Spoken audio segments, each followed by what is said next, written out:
Okay, so here comes your screen. We'll continue with this topic today. We'll quickly have a recap of this all and we'll continue from where we left last time. Okay, so Humaira, I'm seeing your raised hand as well, but let me have a very quick recap of what did we do so that if someone is joining us for the first time, they have some idea and they can be with us. Okay, so we started with a new theoretical framework, right, which is called as feminist critical discourse analysis. Feminist critical discourse analysis being a sub-branch of or an offshoot of critical discourse analysis has many similarities with critical discourse analysis. Both of these are critical perspective on unequal social arrangement that is sustained through discourses, that is sustained through the use of language. And secondly, the goal of both of these is social transformation, emancipation. Okay, this has been the goal of all feminist movements also, but we can also differentiate between FCDA and the rest of the feminist movement in the sense that feminist critical discourse analysis basically focuses on unequal social arrangement through the use of language, through discourses. And this inequality is very subtle. It is very implicit to the extent, and at times that it is just taken for granted. It doesn't come under any observation.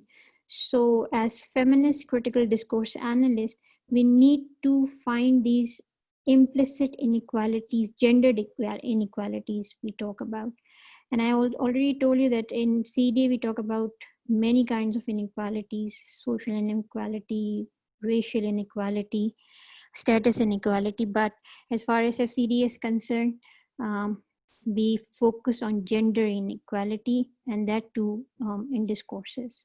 Okay, of course, when we check this social inequality in the discourses, the aim and objective is a social transformation that would be visible as a result in social practices of the people in the society or in communities wherever such inequalities occur.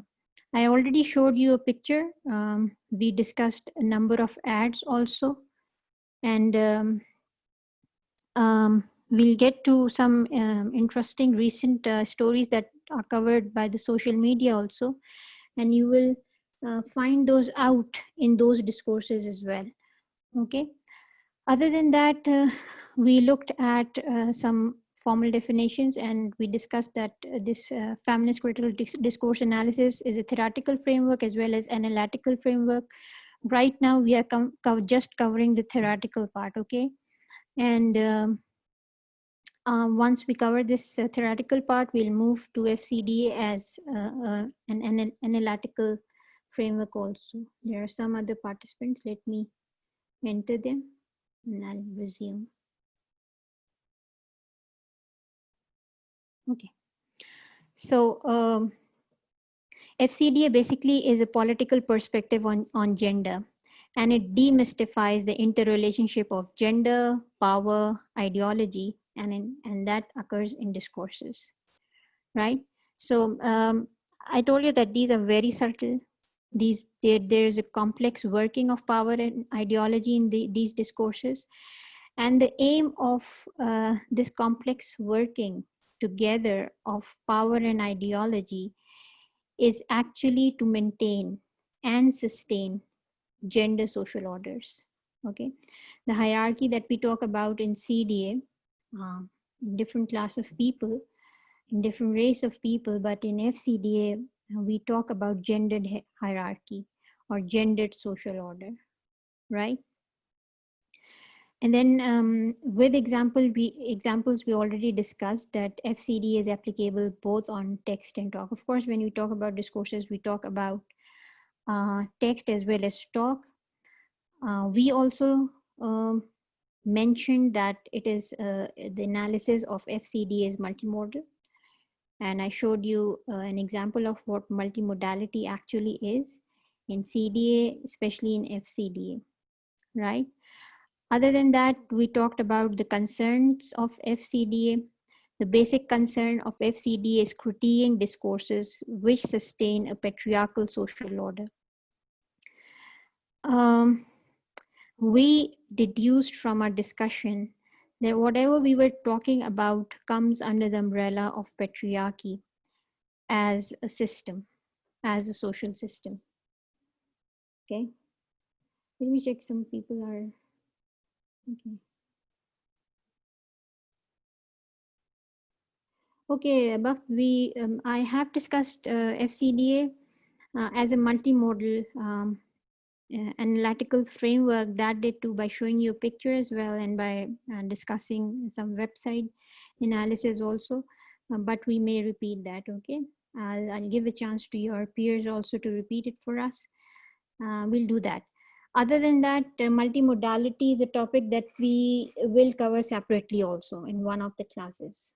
Okay, and let's see how much time we have, but we will cover that, right? You don't need to worry. Another thing, I'll get back to the lecture, but another thing is that I'm planning your paper according to the schedule of MPhil. We have received the schedule of MPhil, the calendar, and I'll share it with your CR. So I guess the first week of July is your midterm week. So I'll place my paper somewhere there, and we'll discuss the format. Okay, I'll share the format with you, how I would like to conduct it online. Secondly, like Bakht has put a question here in the chat. That's good. Whenever we get time, we'll have answers from the previous lectures also. But there is another section in your LMS which is called as chat room. Okay, so after the lecture, you can just go to your LMS, leave questions for me there also. So we may answer those questions in the next class. Okay, or if you want any more discussions or anything, you know, it's about communicating with your teachers.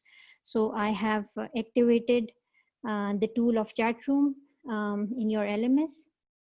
You can talk to me there also. You can leave the questions. Of course, that's not you know, online at that time. I might not be online at that time. I might be online at that time. I actually put things on LMS in the evening. In the morning I teach, and I then put the material in the evening for all the classes. Another thing is there is some technical issue with my LMS, and I'm unable to upload the reading material for you. For instance, this Lazar's book I emailed you, okay? So all of you have that, and we'll be talking about from that book today. We'll be discussing the chapters from that book. But another book from where I took that pick and we discussed it, it's Sarah Mill's Feminist Stylistics, okay? I try to upload it. It gets uploaded, but it doesn't become visible to the students. So I'll email that book also to your CR, and you can have that book. But the IT department is trying to fix that up. So very soon you'll find that on my LMS also. But most importantly, the recording is successfully uploaded.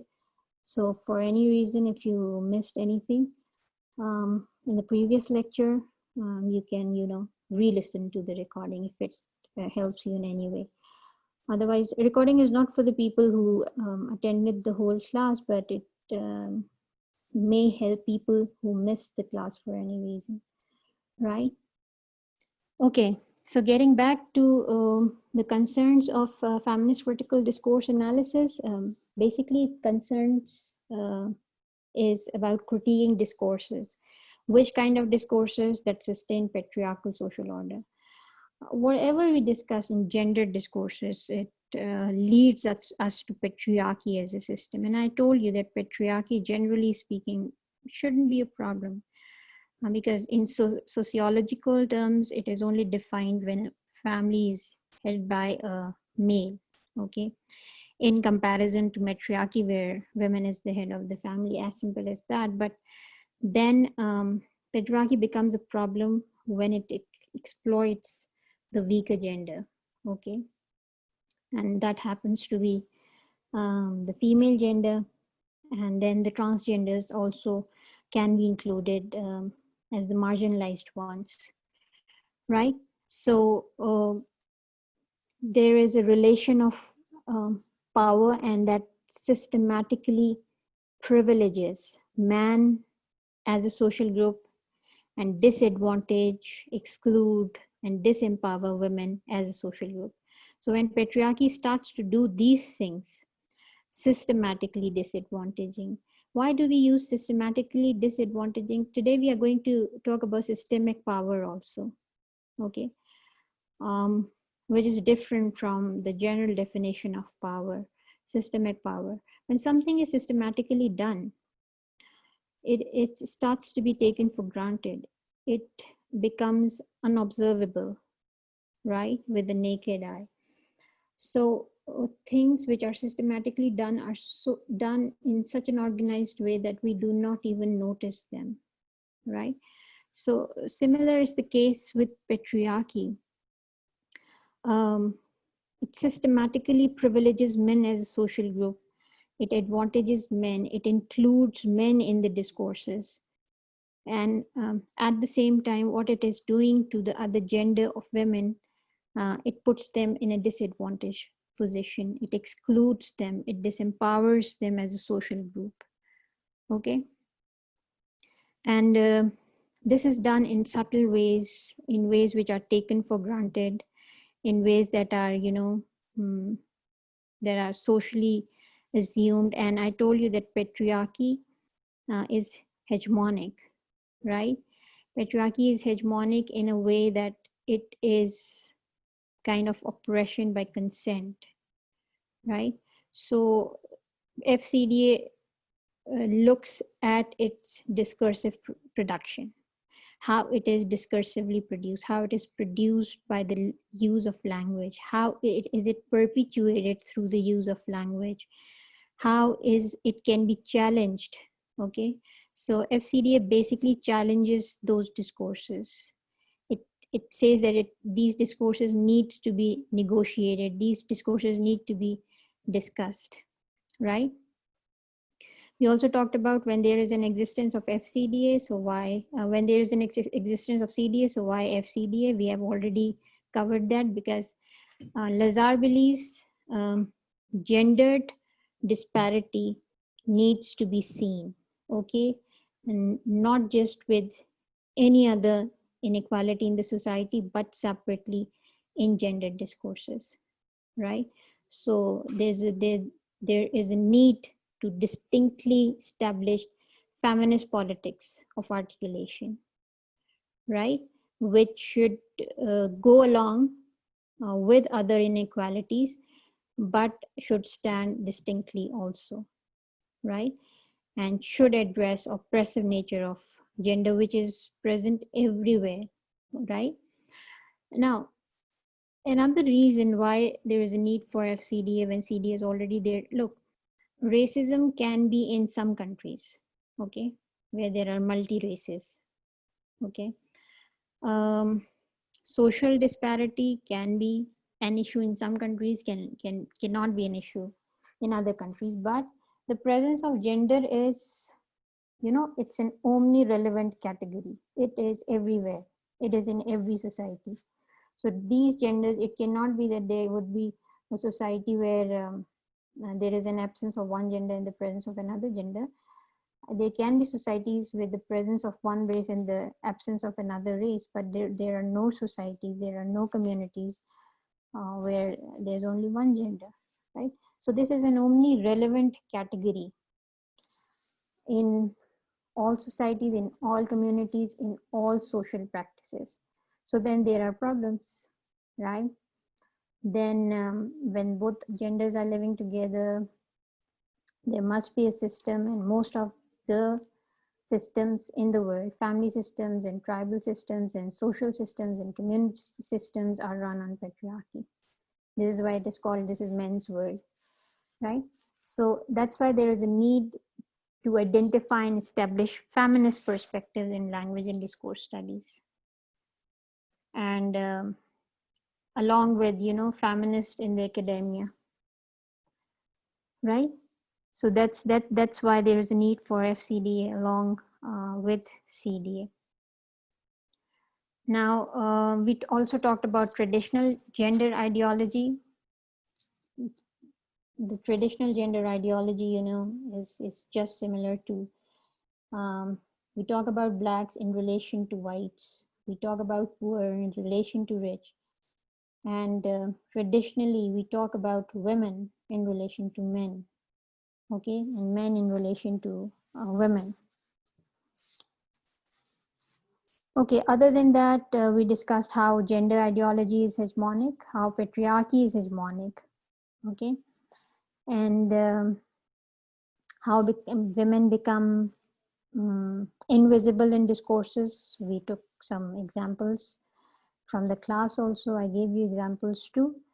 And today we are going to talk about the aims of FCD, which are very much, very much similar to the aims of FCDA, but we'll deal with those aims of FCDA. What does FCDA do? How does it do it? How does it work?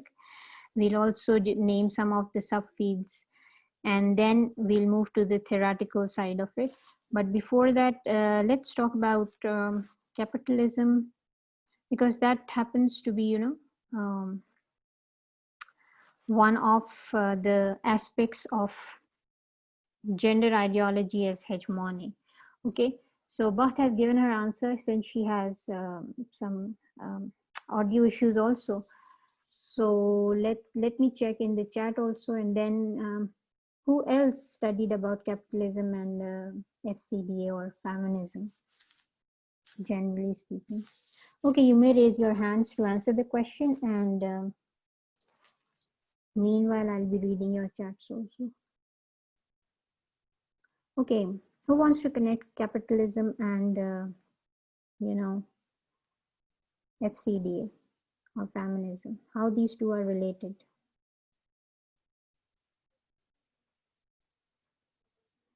Okay, Humera has raised her hand. Just wait.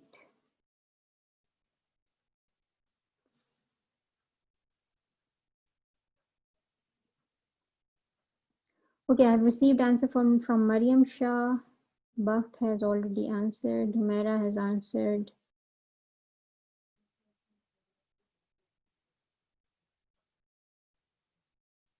Sadia has answered. Sadaf has incorrectly answered. Faria has something new to share. Okay, fine. Again, 4 to 5 girls have studied. It's just same as used to happen in your live classrooms also, live classrooms. Okay, yes. Yes, Humera, you can unmute yourself if you're still here. Yes, you are here. Okay. Oh, sorry. Where is Humera? Here is Humera. Yes, Humera. Assalamu alaikum, ma'am. Ma'am, as we have discussed, we were discussing this thing that how capitalism we can connect it. We can connect it with the capitalism, FCDA with capitalism.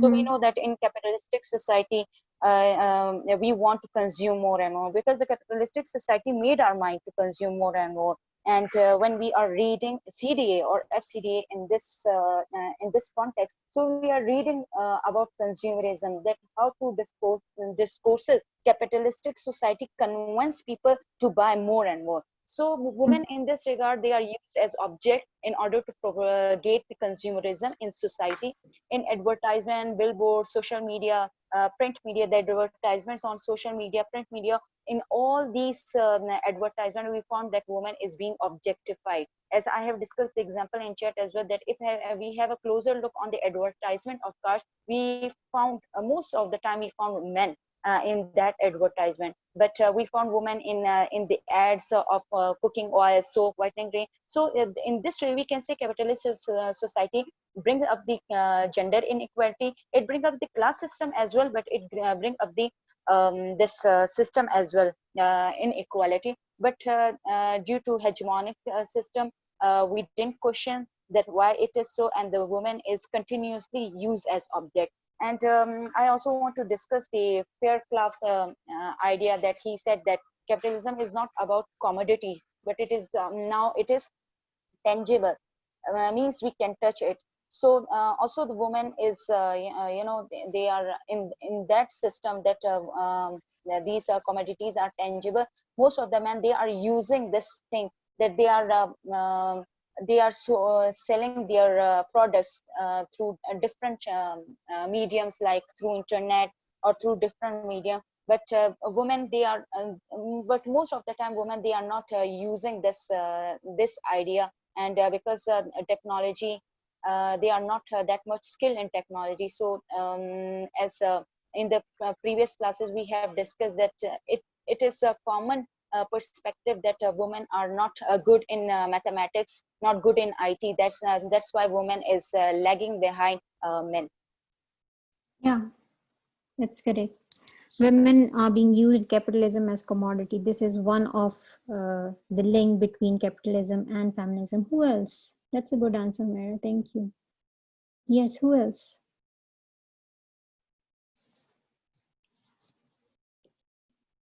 See, I ask you to read something and you just do not read it. Anyone else?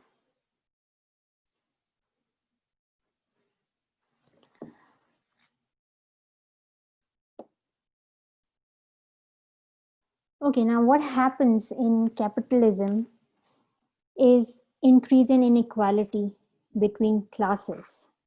Okay. Now, when this inequality increases between classes, it increases at all levels, right? Capitalism basically exacerbates inequality. And when inequality increases, oppression also increases, right? And CD and FCDA both question this oppression. They challenge this oppression in discourses, right? As capitalism is increasing, women are being more objectified, and we have, checked that in the discourses of advertisement, how media is portraying the women. Now, there was a recent story covered by the social media. The daughter of Malik Riaz, okay, she enters the house of two models. And then a discourse takes place. How do you see capitalism and feminism uh, in what happened in this story? I hope most of you have seen that story. It was covered for a number of days, and then the dispute was settled down through money, through capitalism. Of course, the richer class won and the poor class lost. But there was more to the story. Okay, there were more aspects of oppression, women oppression in the story, where there were aspects of patriarchy also, how men is seen by the society and how women is seen by the society, and how they are differently punished, and sometimes men are not punished. How many of you watched that story?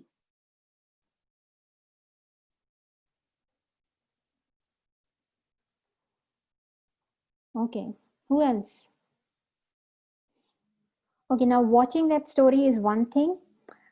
Could you just analyze that story in terms of feminist critical discourse analysis, and what role capitalism played in that story? Okay, for the rest of the people, for the common public, for the laymen, it was just a story.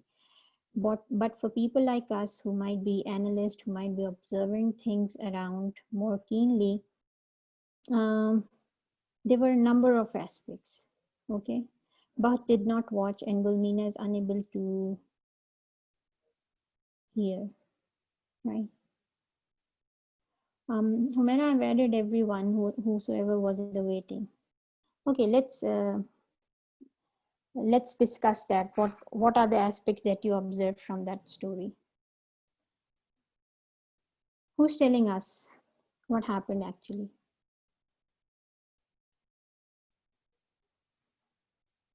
Yes, Faryal. Yes, Faryal, say something about the story. The discourse, actually. Ma'am, it was about, I think, a woman, love affair, and I don't know about so much. Did you see the story? Yeah, I saw it on Facebook, on Instagram, but I was not interested to watch it. You watched it all the time for a week and you now said you were not interested. Anyway, I want to discuss the discourse. Yes, Humaira.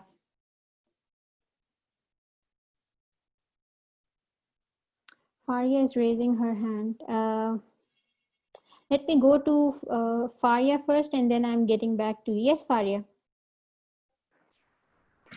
Okay, ma'am. So what I actually observed in that discourse, that husband, he cheated on his wife, but what happened, that penalty was only given to another woman, and Yes.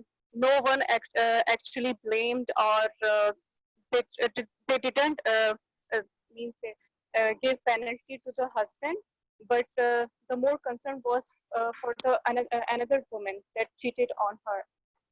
So it was what I actually felt, that as the woman was involved in that case, so the husband, he was also involved, but Yes, exactly. but he was just ignored, and the woman, they were there to be given that penalty. Yes, that's true. That's true and that's right, Faryal. Okay. Yes, Humaira. So, ma'am, we can say, as Faria has discussed the entire scenario, so we can say, according to Fair Club, that the dominant bloc is formed. That journalists, they are, they are supporting them.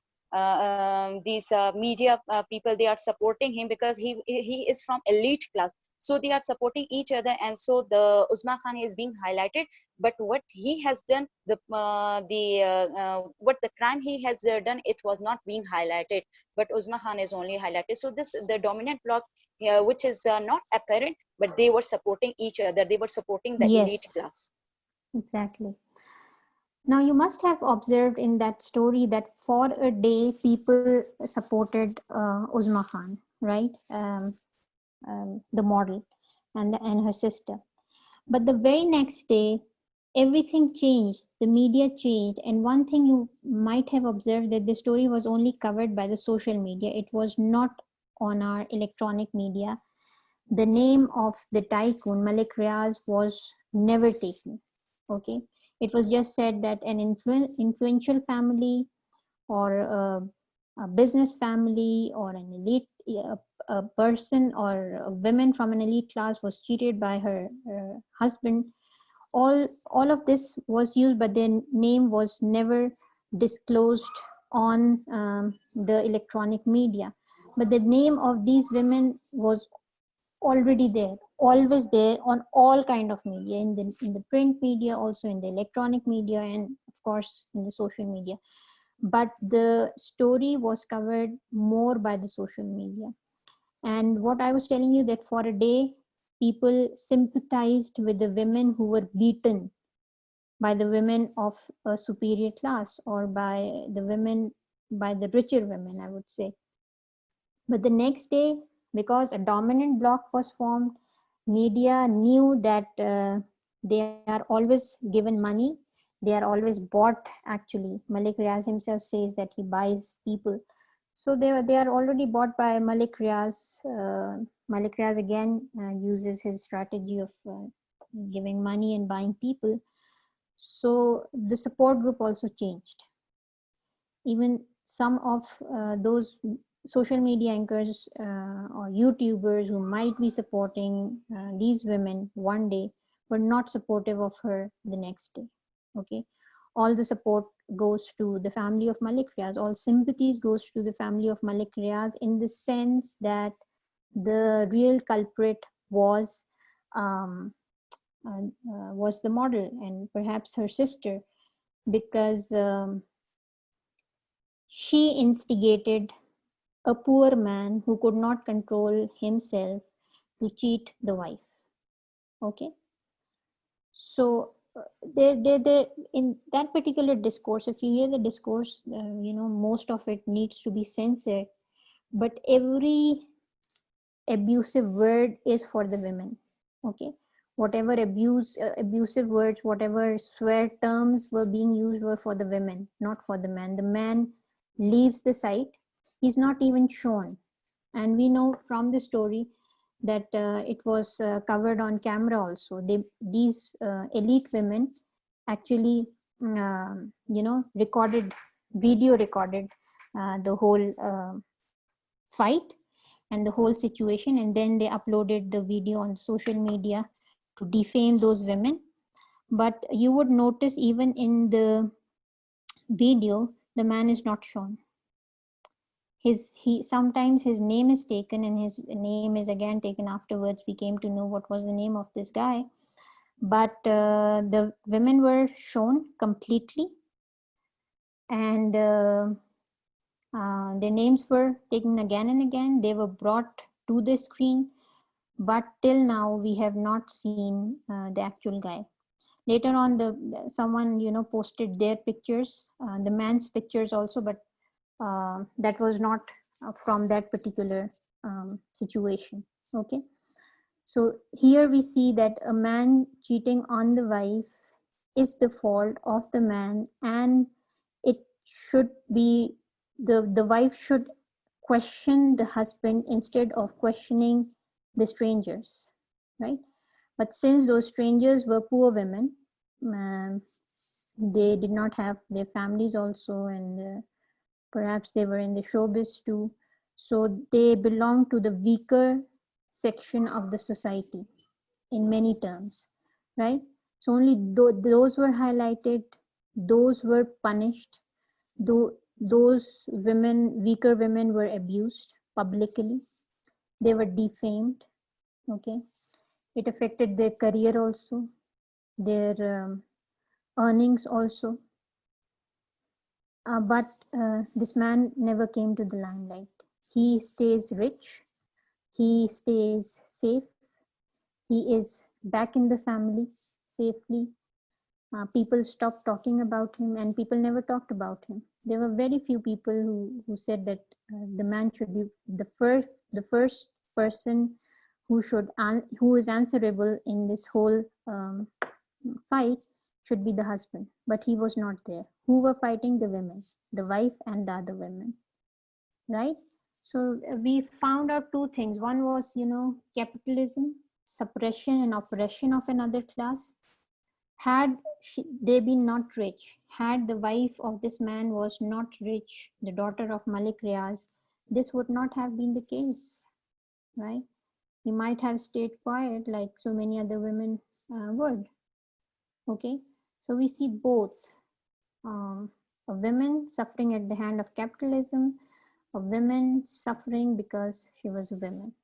And if even for a while we think about the wife who suffered, or whose heart was broken, or whose home was broken, she was again a woman, okay, cheated by a man who she could not question. That's the reason she went to ask the stranger, because she dared not question his sincerity, okay, or his commitment. So she went to ask someone else, she questioned someone else, again a weaker person, right? So such stories, such discourses gives you ample chances to look at how capitalism works, how oppression is exacerbated, how inequality increases, and who are the sufferers at the end, because the answer lies in the patriarchy. Okay, that's why I told you that patriarchy is just not about talking about dads as head of the family.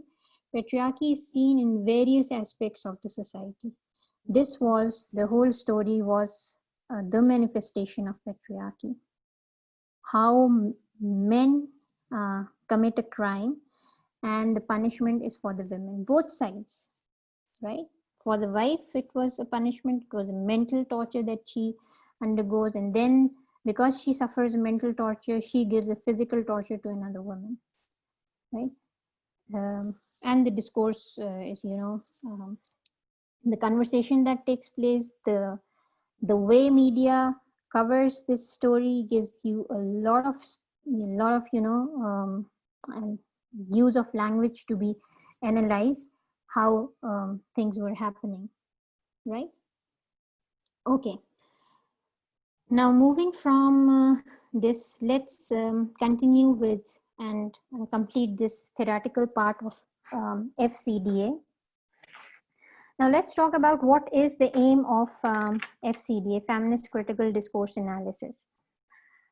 Now basically, when we talk about the aims and objectives, we have already said that those are very similar to the ones we have already and we have been doing in critical discourse analysis.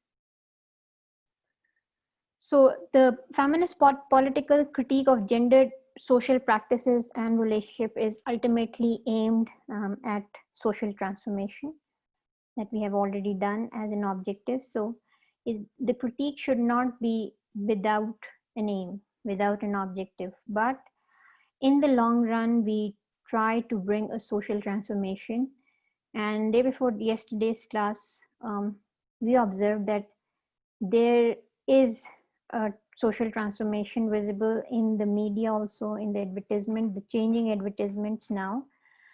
To some extent, of course, the social transformation is not a matter of a day or two. It takes a lot of time, maybe decades too, but it would happen. But basically, it has to start with a transformation in the discourses. Okay, when we change the discourses, then the social practices would change, and then this would probably result in social transformation, and this is our ideal goal, right?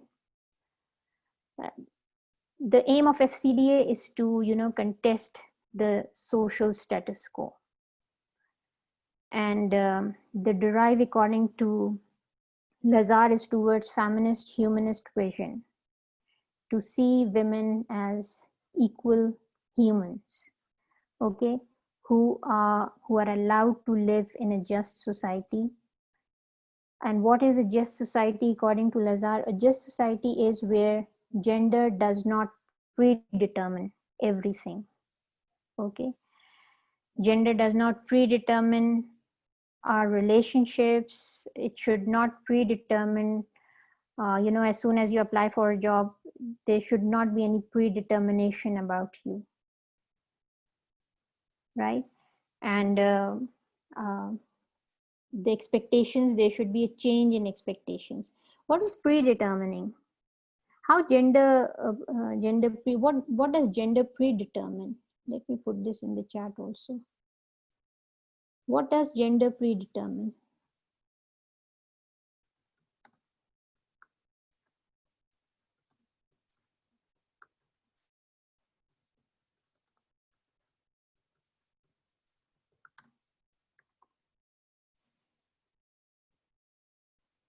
Let's take a minute to reflect. How does gender predetermine when we say that the aim of FCDA is to make a society just and let the society not predetermine things on the basis of gender? How does a society predetermine on the basis of gender? Let's put it this way. Who's this Galaxy Note 8?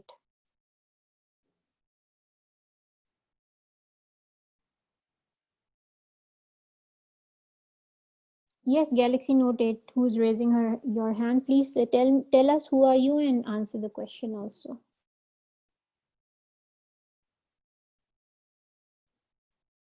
Okay, fixed in advance. So Mara's right.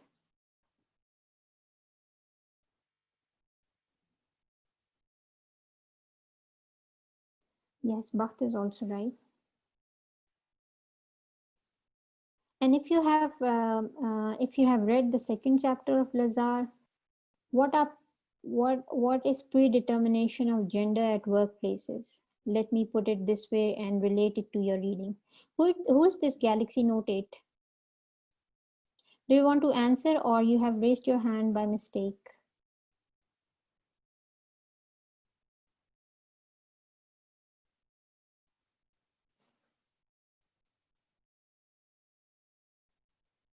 Probably she has raised her hand by mistake and we do not even know who this is.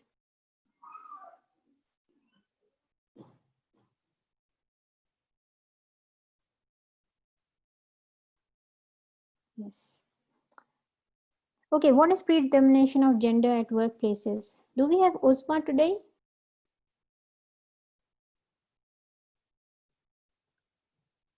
Yes, Uzma.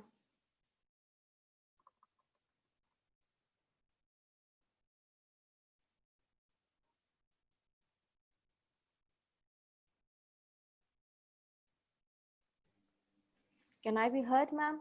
Yeah. I can hear you. All right. Okay, thank you. But ma'am, there were few commitments at home. I could not read those articles. I'll have to go through the lectures also. But as far as I, out of my own understanding, if I say that it is something, for example, in many of the countries, there is a discrimination in the pay scales only on the basis of gender, that women of the grade as men are do not get the pay as much as men do. And there are also some privileges which are more advanced towards men more than women also. And few things like that. Since I've not been through your last lectures and articles, I'm not very much clear about it. Today is my first class with you. Okay, And I'm fine. right. That's fine. Right. We are actually talking about predetermination, and Uzma, you can find on my lecture on your LMS. You can read the chapters also. But right now, and we have discussed this income disparity that you have given the example. This is one of the social transformation that is taking place in Europe, and we hope that it is done here also, because still this income disparity is a matter of discussion. At least it has been brought forward, it has been made a point of discussion, and now the gap is decreasing. Now when we are talking about the aims of FCDA, we say that the aim is to make such a just society for the women where gender does not predetermine or mediate with relationships with others. As far as we talk about the workplaces, and we'll have some examples today from the second chapter. Now what happens there when women apply for a job and they even get the job, when they become the managers or even occupy the top position, gender becomes relevant. Okay. And the research on discourses of the meeting tells that gender remains a part of the discourses very implicitly. For instance, men not obeying the boss, okay, interrupting the women boss more, trying to occupy the floor for more time, or not following the orders, right? So this is how gender stays relevant at workplaces also. And when women do not play their genders, that means they do not act stereotypically as expected by the men, then the difference is felt. And such women are thought to be bossy. Okay. When men try to control as a boss, he is not bossy. But when women manager or at someone as a top position tries to control, she becomes bossy, and she's not liked because she is not behaving gender. Okay, so gender in linguistics, in critical discourse analysis, is taken as a verb. People do gender. right? Or people do not do gender. So when women do not do gender, they are not very much acceptable to the other gender. And then, because of patriarchy, because of men's ego, there can be so many reasons. So it is said that women are not doing their gender at workplaces, or women are doing their gender, then they are not performing what they are supposed to do. And similarly, we'll talk about power also. Power is also taken as verb, doing power or not doing power, and doing power, how power is done through the discourses, right? So our aim is for a just society where gender does not predetermine things, what a woman would do and what a woman would not do, right? You apply for some positions and you're not given that position. One of the scenario that you must have read in the second chapter, a woman is not given a promotion and a man is, because the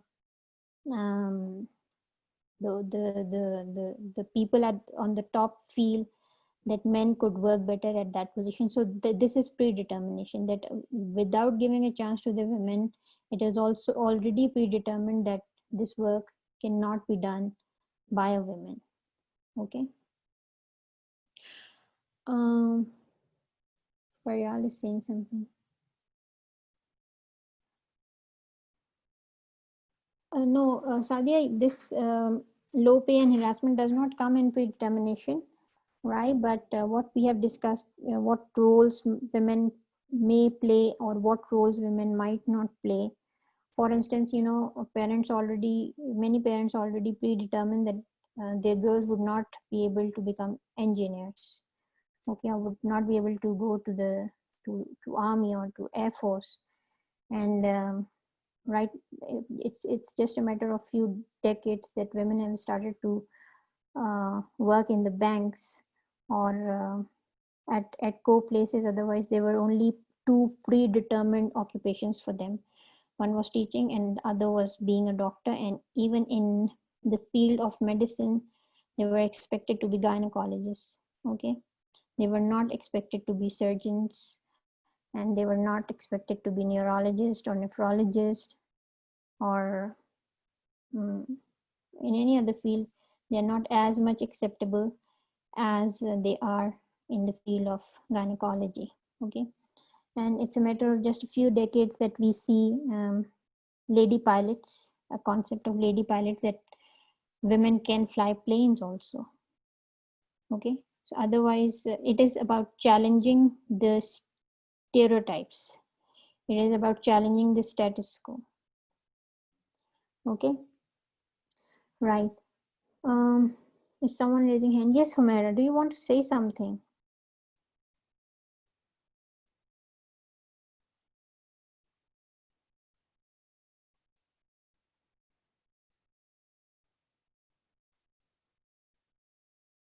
Humaira, do you want to say something, or can we continue with this? Okay, we'll continue. Right. Now, so this is the aim of FCDA. Now, what does FCDA do? Basically, the task of feminist critical discourse analysis to examine how power and dominance are discursively produced. We have already done that. How that can be resisted in a variety of ways through textual representation of gendered social practices and through interactional strategies of talk. Okay, that we are going to discuss while doing the second chapter. That there are interactional strategies also that might be gendered. Okay, how can we challenge those stereotypical interactional strategies, and what can we do to resist them? Okay, how to resist this patriarchy basically at the workplaces where we mean business and we are supposed to do our jobs, but still genders stay relevant, right? So the task of FCDA is basically to check power and discourse, power and dominance in discourse, try to resist it, and there are a number of variety of ways how this can be resisted, and how the representation can be resisted, and which can also be seen in interactional strategies of talk. that we would be doing in the practical part of FCDA. Okay, other than that,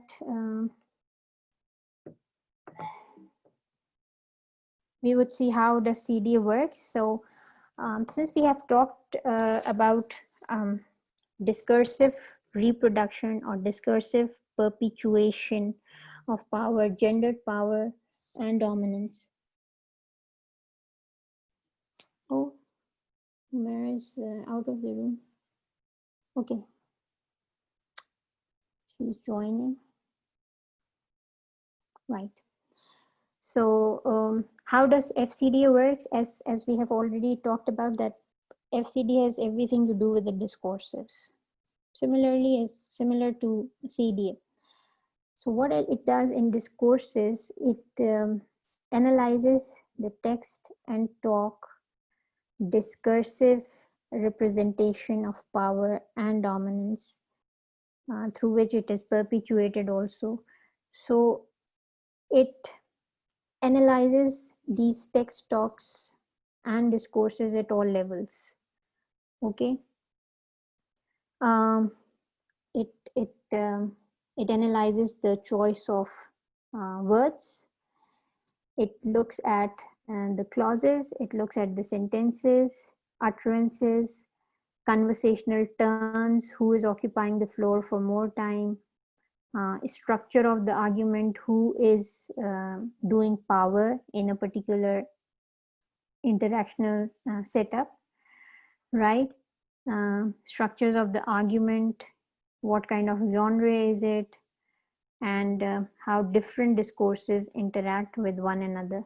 So like all other kinds of CDA or whatever frameworks we get of CDA from other theorists also, like Wenda and Fairclough and Foucault and Woda, all of them work with the language, but perhaps everyone or every discourse covers one of the aspects, right? So FCDA covers the gendered aspects, the gender inequality that is manifested at different levels of analysis, that includes the choice of words, clauses, sentences, utterances, conversational turns, structure of arguments, genre, interactions, and all that. Okay, so this is how FCDA works. I've just given you how does FCDA works orally. We are going to look at some practical examples also in the upcoming classes, and today also, and maybe if something is remaining, we'll try to do few of the practical exercises from Sarah Mill's book also.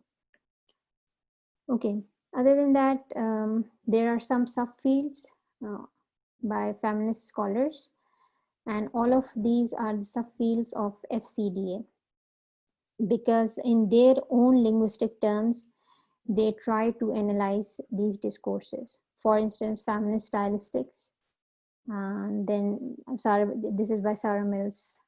She has written a book, and I've sent it to you. I've actually tried to upload it on Elements. Anyway, by evening you'll have this book if you haven't got it yet. Then we have feminist pragmatics, Christie's feminist pragmatics. Then we have feminist conversational analysis by Kitzinger, which we are going to do feminist conversational analysis today. Okay. Okay. So now what I would like you to do, I hope this is clear. Is it? I hope I'm clear, and whatever we have done, discussed, it is clear. If you have, read the articles also, you have more clarity of what I've been talking about. Okay. Now, other than that, we are going to look at the second chapter and some of the interactions also. I would like you to open your books to chapter 2. How many of you have the book? Please raise your hands. How many of you have the book?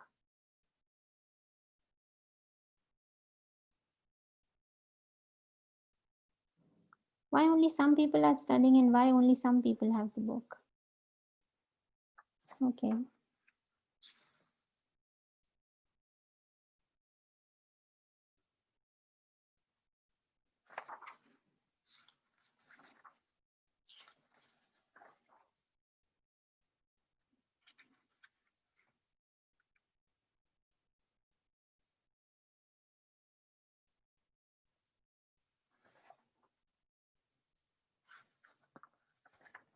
Right. Many people have the book. Please, those who do not have the book, what would you do? Because we are going to do some practical exercises now. What are you going to do? How would you do this? How would you participate? How would you analyze? How would you learn how to practically apply? Because, theory is one thing, but most of the questions that you get in the exam is about applying these frameworks. And this is what you're supposed to do for, your exams also and for your researches also. Humaira, could you just reshare the books in their groups?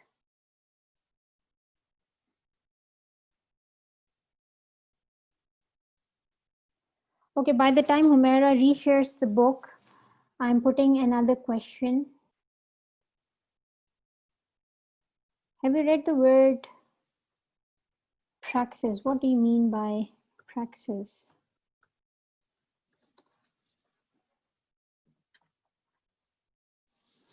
FCDA as political perspective and praxis.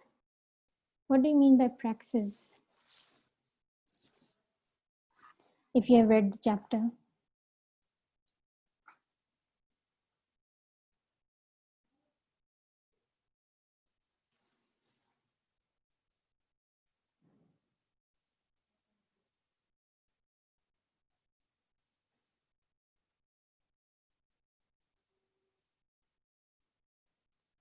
Okay.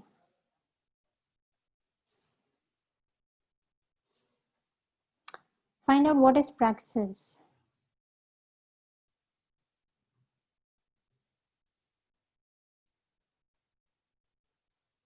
And the rest of you who have the books, please take out chapter 2. I guess it is chapter 2.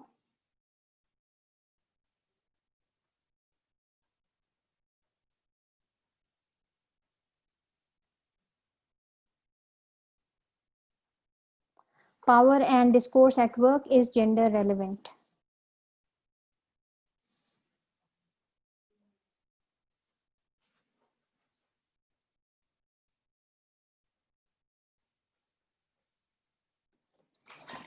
Yes, Humaira is right. As far as praxis is concerned, please take out your books. I'll be back in a while, okay?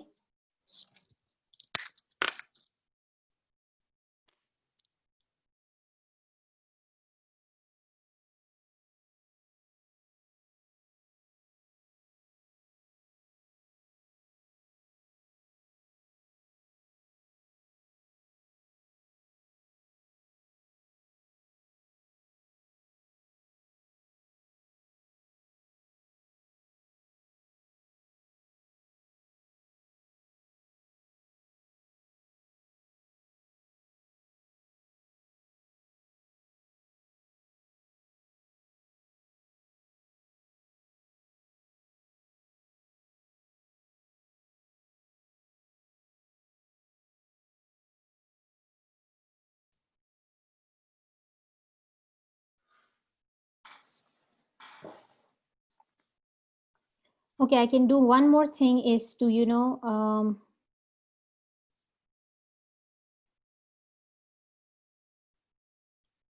is to share the screen of my book with you. Okay, so you may read the text that I would like you to read it as an example would be in front of you. Okay, just wait for a moment. We are going to look at how power is done through the discourses and how at different levels of the language we can look at the doing of power and doing of gender. Okay.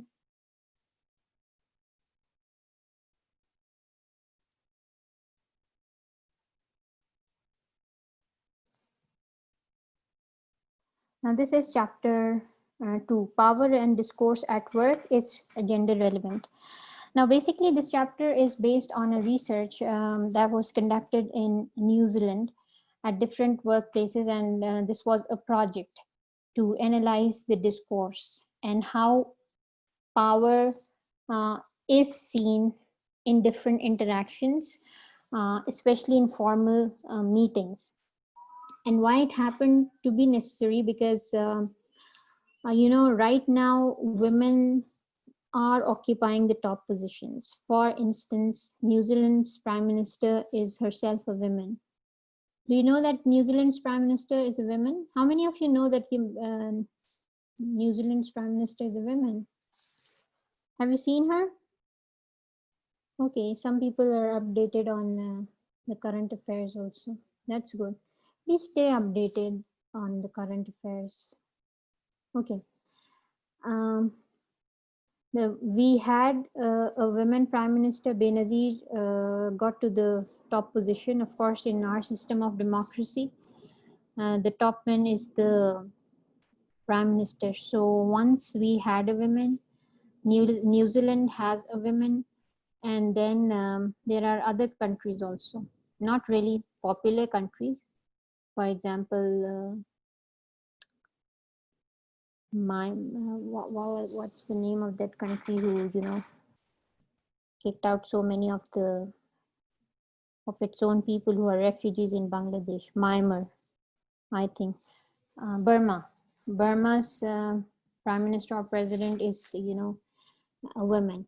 So why there is a need for analyzing these discourses? Because women are occupying the top positions right now, and it needs to be seen how they are dealing with the issues of patriarchy, or maybe with the issue of power always in the hands of man, right?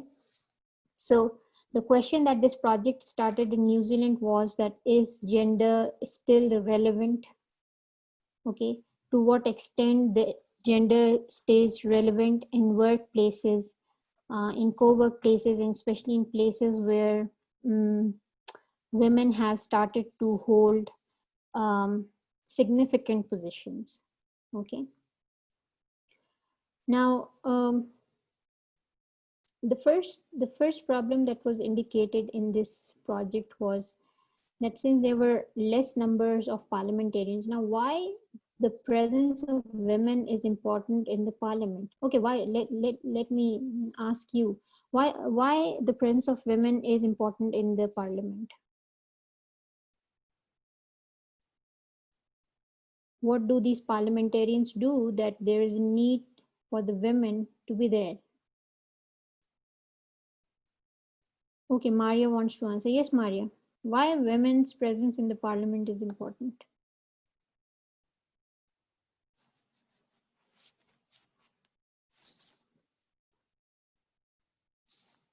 Yes, Maria, do you want to say something? I've unmute you.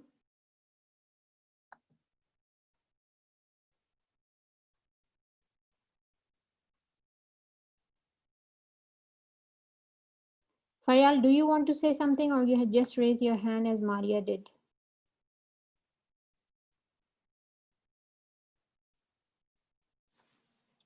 Okay, why is the presence of women, besides our field, the presence of women is very important in the parliaments?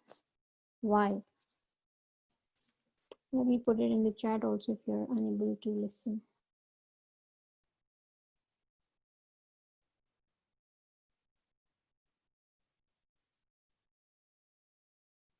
Okay, Humaira has answered yes. What else?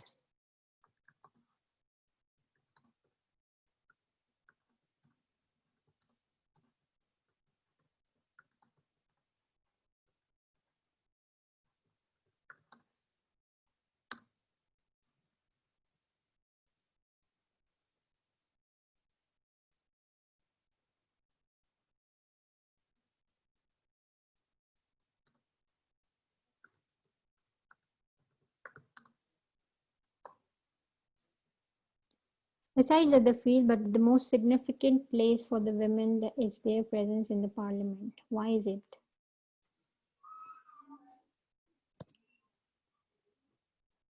Yeah, this is a matter of common sense also, because all your laws of the country come from the parliament. They are implemented by the legal system, but basically laws are formed in your parliaments, in your assemblies, okay, where you have your representatives. So if you do not have any of your gender representatives there, who would think or who would know about the problems and the laws that might be to the advantage of the women? That is why it is very important for the women to be in the parliament.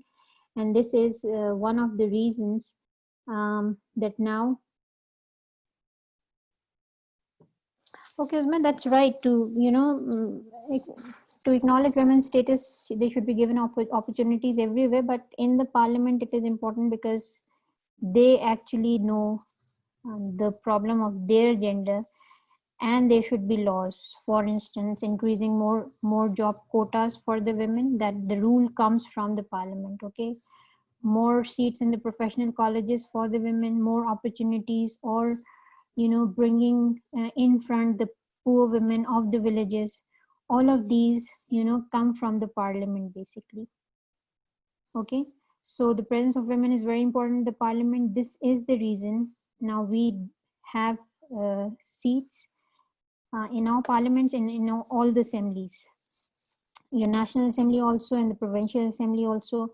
And the women need not to be elected, those are selected by their parties, right? So there are seats where women might not have to contest the elections, they are only selected by their party leaders to make sure that they stay present, because the chances are that when they would contest the elections against men, the chances are that men would win, because people would not look at them to be able to solve the problems, okay? They would see men as having more ability of problem solving or reaching out, right? So there are seats in the parliament which are these seats are called as women reserved seats. No men can apply on those seats, okay? No men can contest on those seats, right? So that they may help in law making to the advantage of the women, okay? Now similar is the thought behind this project also, that now that women are reaching the top positions, they are going to the parliament also, and then they are becoming prime ministers too. So does gender still stay relevant to women in these positions? Do they have to perform their gender, or do they resist performing the gender? Do they challenge the stereotypical expectations of their gender, right? So basically, what CDA does is CDA increases awareness of the influences of language in social structures, right? And what this project question is, it questions, as you can see, is this evidence that gender has finally become irrelevant to women's progress up to the professional ladder? Has gender finally retreated into the background as a factor in workplace discourses? These are some of the questions that this project would try to answer. So this chapter uses CDA to explore the interaction of gender and power in the workplace. Therefore, we can say that we are going to analyze it through Fcda, and argues that despite the apparent increase in the number of women in authoritative positions, there is little evidence that gender has become a superfluous consideration in analyzing workplace interactions. I'm here, okay? These are the questions that we are going to answer. The year 2001, women occupied the position of Prime Minister, Leader of Opposition until October, Governor General. All these higher ranked were occupied by the women. So the question this project tried to answer, is this evidence that gender has finally become irrelevant to women's progress up the professional ladder? Has gender finally retreated into the background as a factor in workplace discourse? This chapter uses CDA to explore the interaction of gender and power in the workplace and argues that despite the apparent increase in the number of women in authoritative positions, there's little evidence that gender has become a superfluous consideration in analyzing workplace interactions. Okay, now what we are going to do is to talk about the systemic power also. Here it is, right? Now, what is systemic power? Systemic power is organized power play. Okay, it is different from how do we actually define power in the traditional term. It's about ability to do something, ability to influence someone. Okay, in physics, it's about, you know, power is basically the ability to move things. In our social life, power is the ability to do things, influence people, exercise power, all of these. But then Lazar and others have now started to treat power as systemic power. And we talk about in terms of FCD and CD, we talk about power in terms of post-structuralism. I hope you have done post-structuralism. Have you done post-structuralism?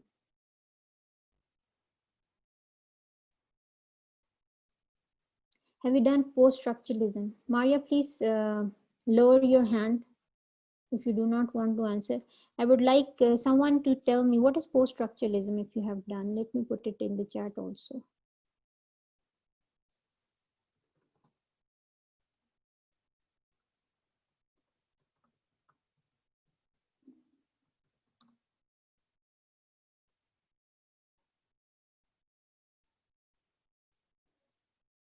Oh, I've sent it to Humaira. I wanted to send it to everyone.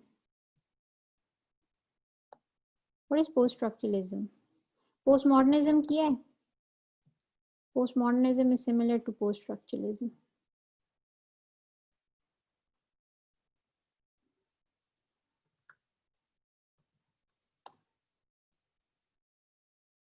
How many of you know anything about post-structuralism? You are getting wasted in this pandemic. You're not studying, you're not reading. Anyone? Okay.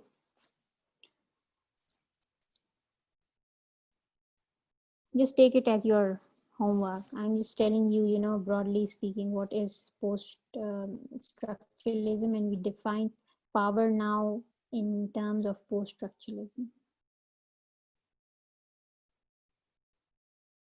Yes, Umaira, what is post-structuralism?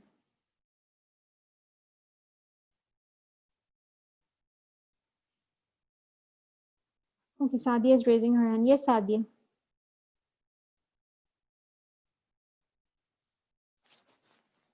What is post-structuralism? Am I audible? Yes. Ma'am, post-structuralism is much like postmodernism, in which we see that there is no center and there is no reality. It challenges somehow language as well, and the theory is put up by Derrida. And then he said that there is no reality, which challenges language as well. And the most important thing which I have remembered about this post-structuralism is binary. Binary opposition, and these the hierarchy of binary opposition, that they are the violent hierarchies and inverted hierarchy in a center. And the theory is given by Derrida, and basically it's about challenging the reality, the structures which are considered like the fixed units. So he said that there is nothing fixed, no universal truth, and no center. So the binaries, he said that they are the violent hierarchies, and they should be challenged.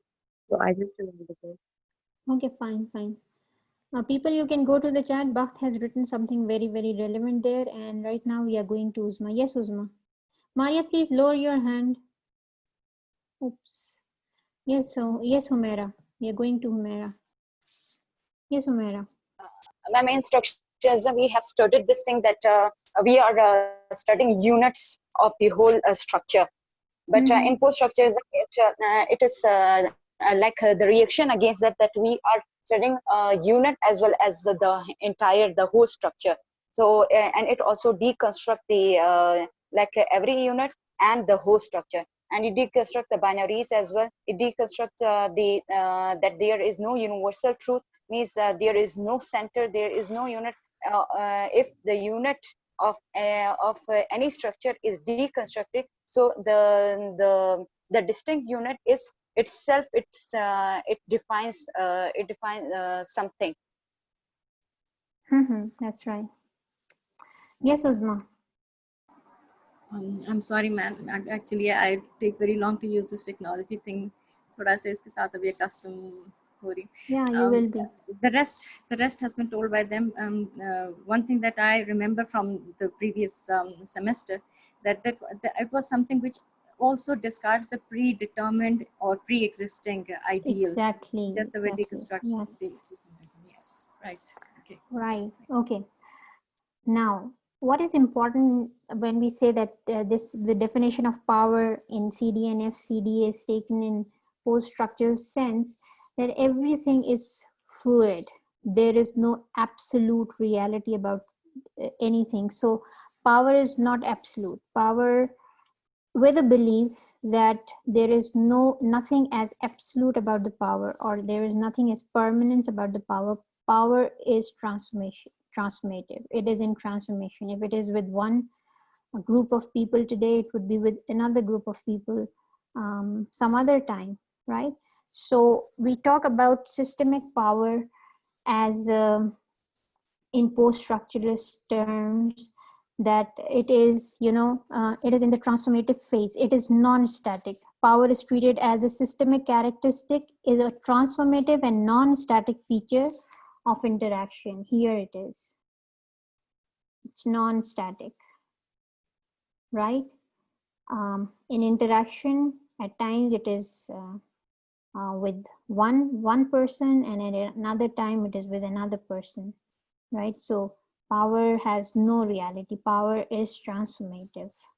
This is what systemic characteristic of power is, and we take this in post-structural sense.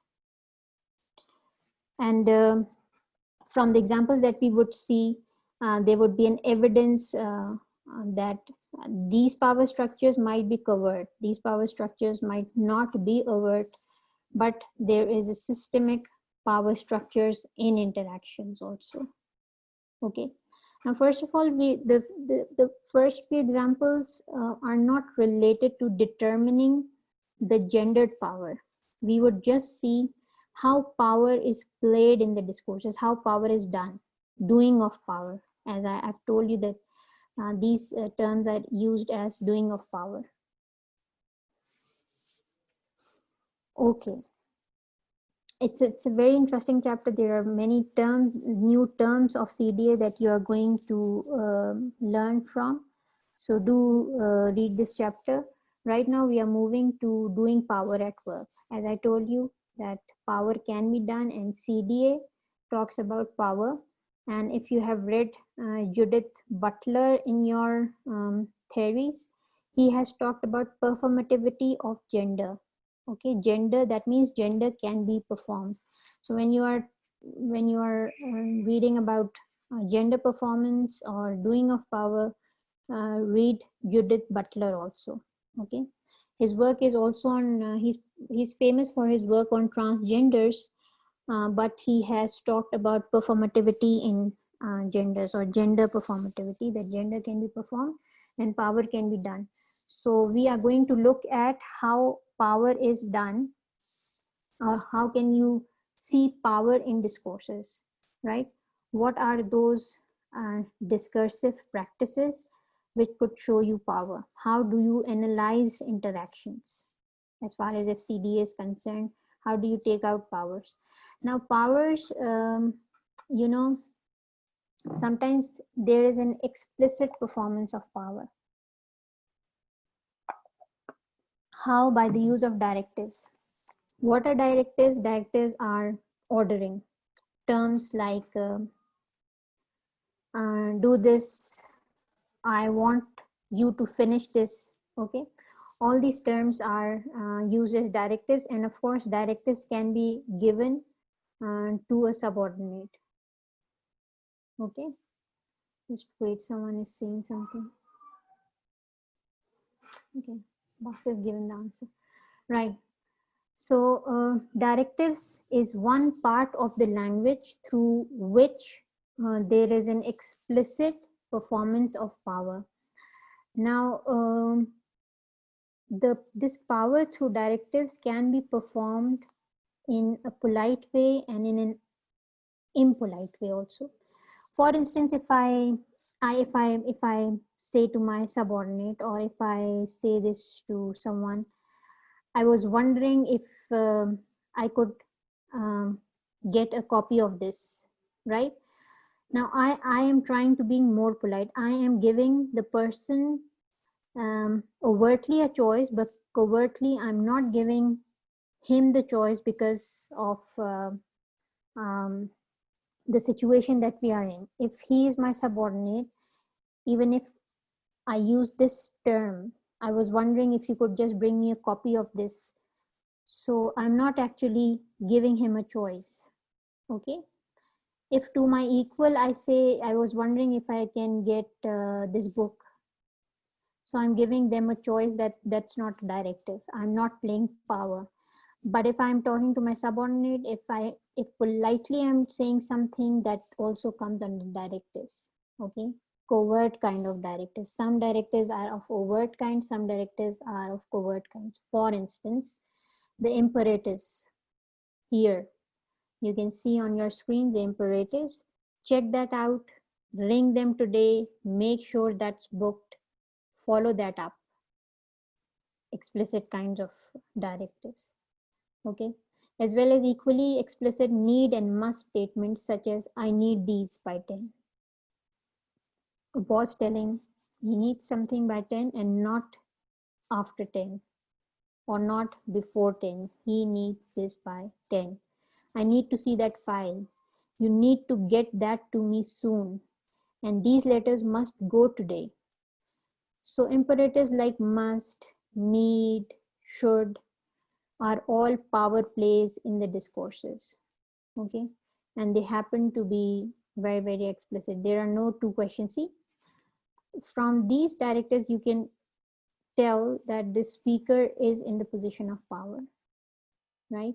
No subordinate can use these terms. These imperatives cannot be used, right?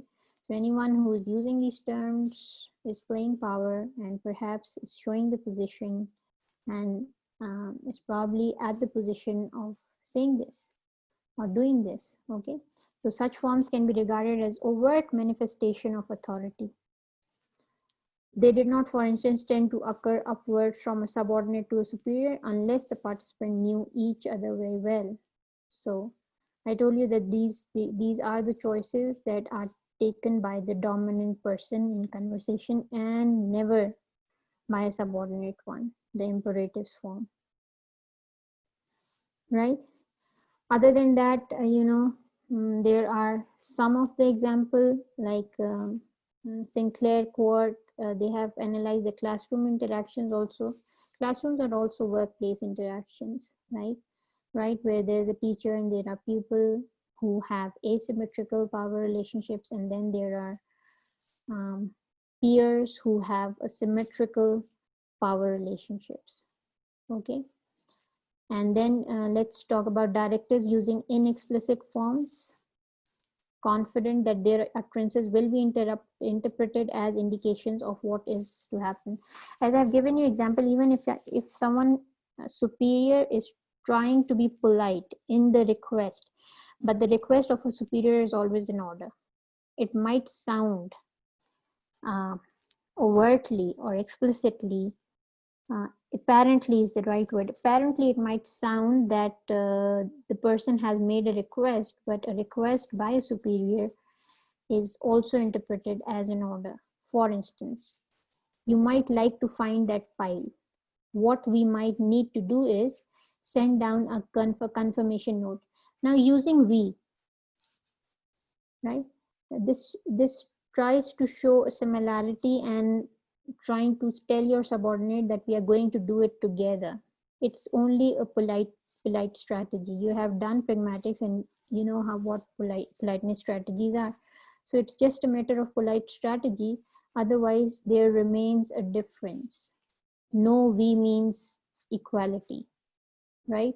What we might need to do is send down a confirmation note. It would be useful to have the timetables, okay? It would, like, it seems that we are just taking a chance. It might be useful, it might not be useful, but as a boss, someone is very sure that it would be useful to have the timetable, okay? It's not ambiguous, right? And then and these are actually correctly put through, right? The subordinate has a very good idea that these are not requests.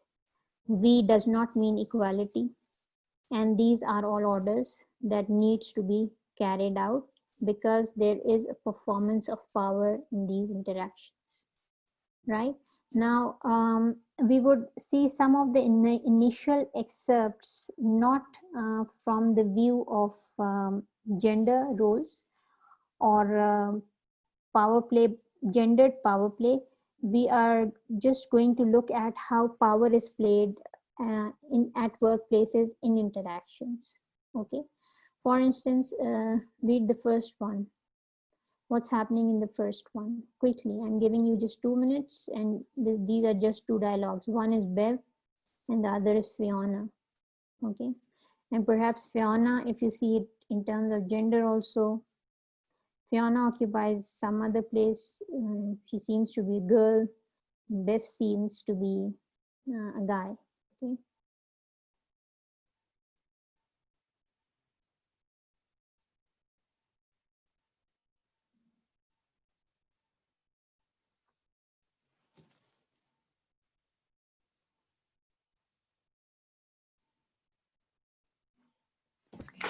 How many of you can see power in here? Humera has come red. If you've come red, it's easier for you and we can do a lot more things in less time.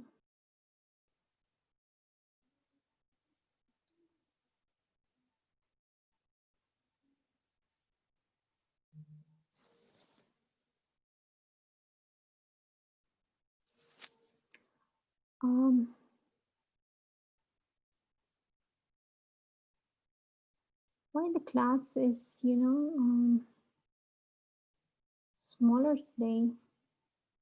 We were more people day before yesterday. And your attendance counts, and yeah, I think there is just a class, maybe a class or hardly two between your midterm and today.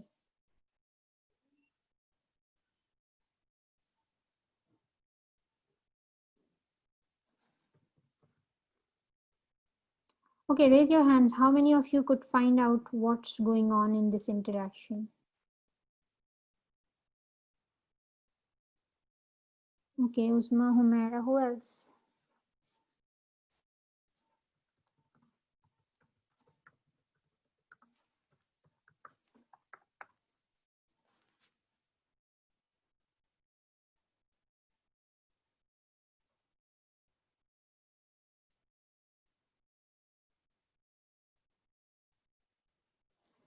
Are others here except for these 2-3 girls, or you just have, got online and gone? How do I know?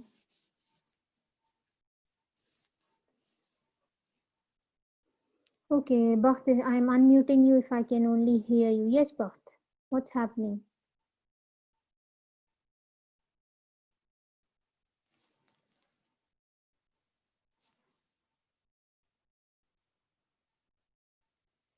Bakht, do you want to speak?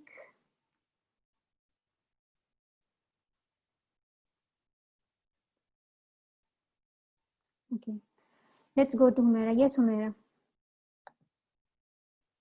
Ma'am, in this excerpt, which is the meeting in government department in the office of manager, and this is the the context. In this context, the conversation is between Beth and Fiona, and Beth said must be coffee time. Must there the must word here it shows the order that the boss is showing his through this utterance he is showing that he is ordering to Fiona that there must be a coffee time, that she should make a coffee for me. And this here the illusionary force is there, that directive or this imperative help us to understand this this utterance. Right, you're right, and this is the simplest of the example. Right, Buff, I got you. Yes, Mera. Illusionary force here is order. The boss is ordering Fiona. Right. Okay, this is it's a polite kind of an order. Okay, it might be a request. It seems to be a reminder. Apparently, it seems to be a reminder. It says must be coffee time. Okay, that sounds to be a reminder, but basically that's an order because of the position that these two people have in the department, as Bev is the manager and Fiona, perhaps she's the helper, and she says that she has already put the kettle on boiling, right? So see, when you analyze the language, this seems to be a reminder only, but if you look at it, it's about doing the power. It's not a reminder for the coffee, it's actually ordering for the coffee. Okay, now what manager want done is part of the routine obligations of their subordinates. They can do power using linguistic forms which range from explicit imperatives to very indirect hints. Example, see, you do not find any direct orders here. It seems a reminder, but this is must be a coffee time. That printout is taking a long time. Has the mail gone yet? With no danger of causing offense or misunderstanding. There is no misunderstanding between two people because the mic is on. But just mute your mic.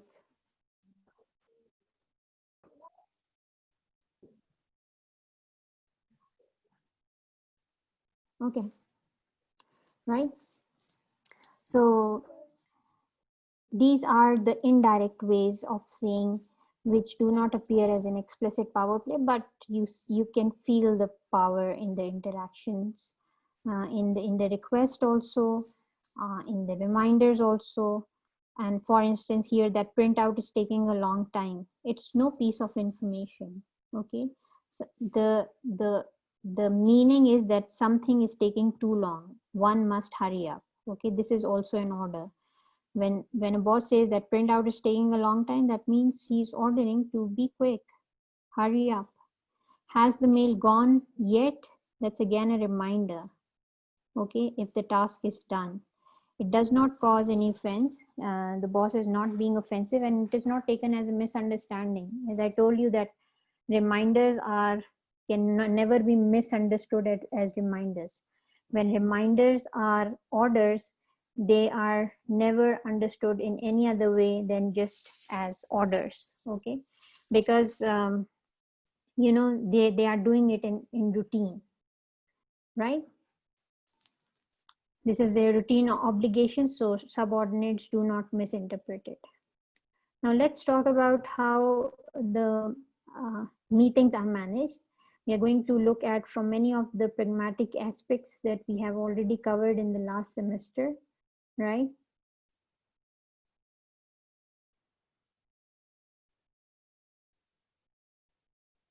Okay, Usma is giving a good answer. You can read it in the chat also. And Bakht has also given a correct answer. Okay, right?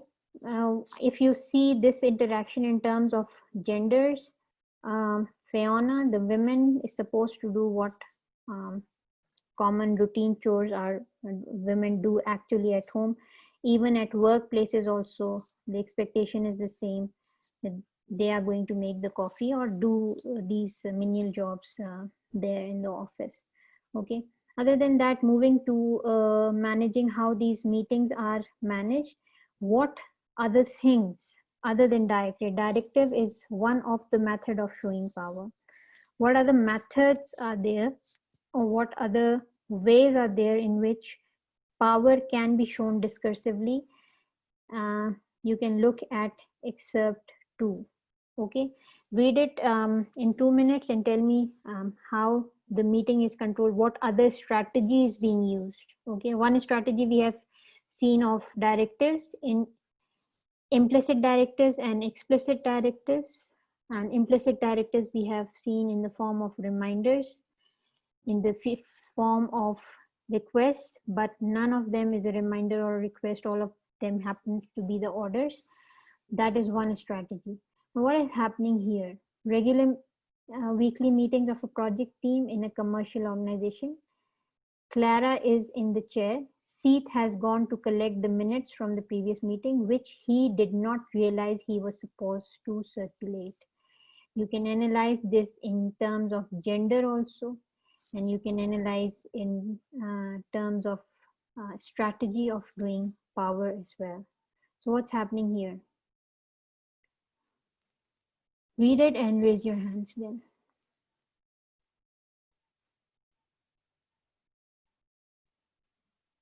Quickly. This is why, I tell you to, read, come read, so that we cannot take a lot of time. We just get into discussions.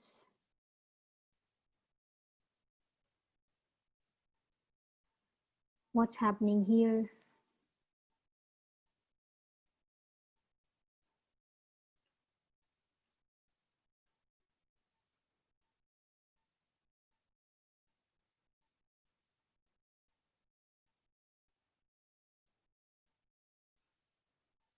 Okay, now raise your hands. What's happening here?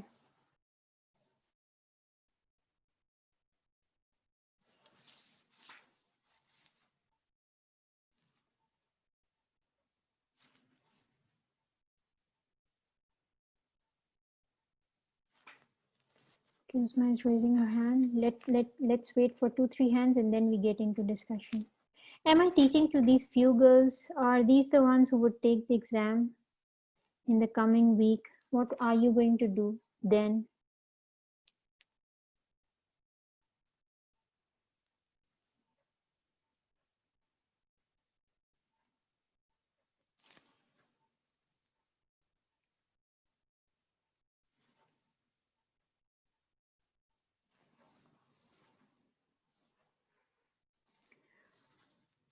Okay. Yes, Omera.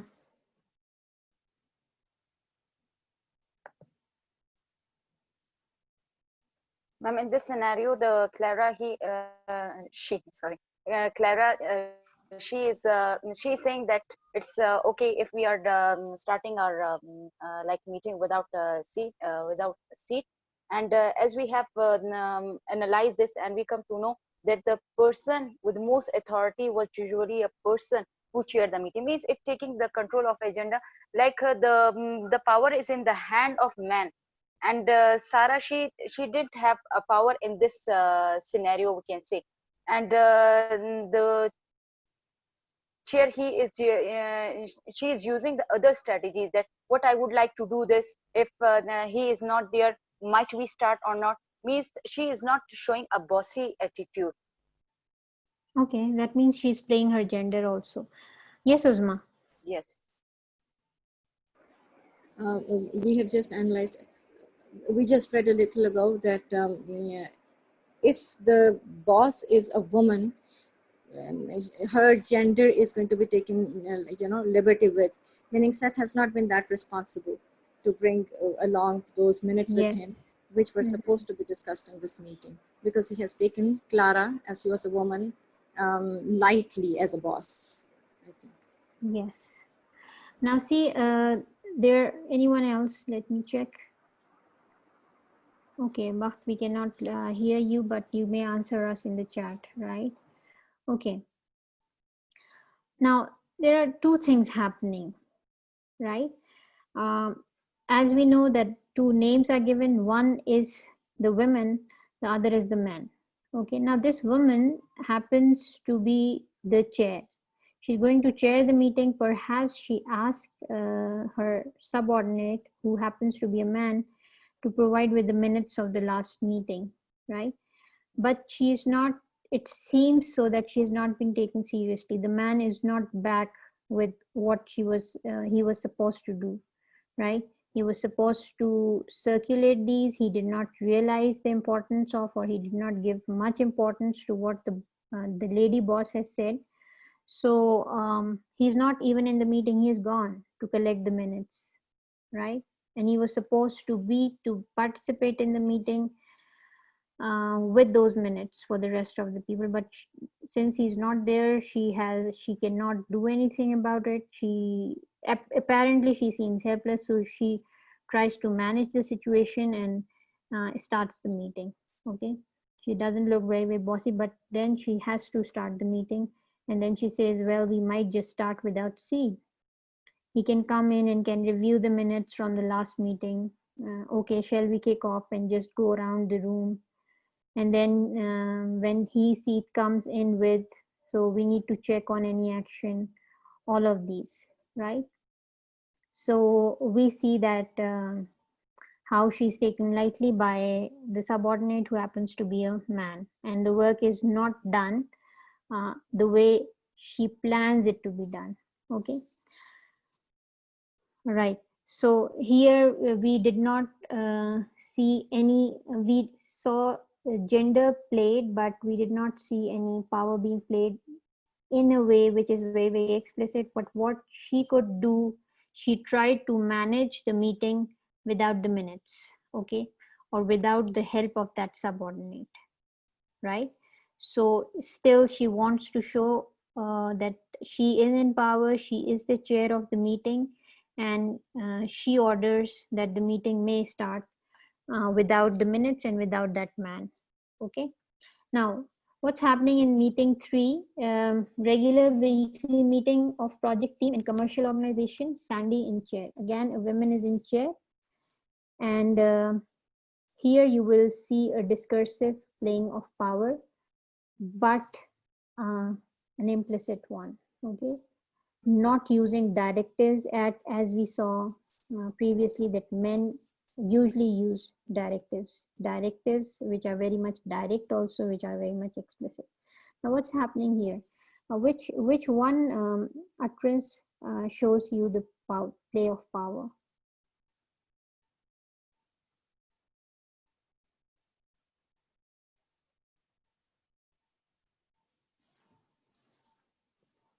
Yes, what are the strategies if you try to come up with some from the previous semester also, very, very quickly in 2 minutes? If you people are not going to participate, I'm going to randomly open your mics, okay? This is not the way. You do not come red and then, anyway, nothing new to me. It's no surprise.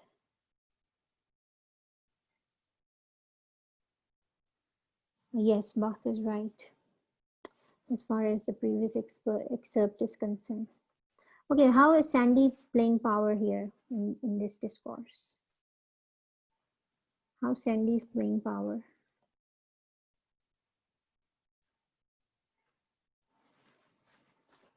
The same hands, the same blue hands.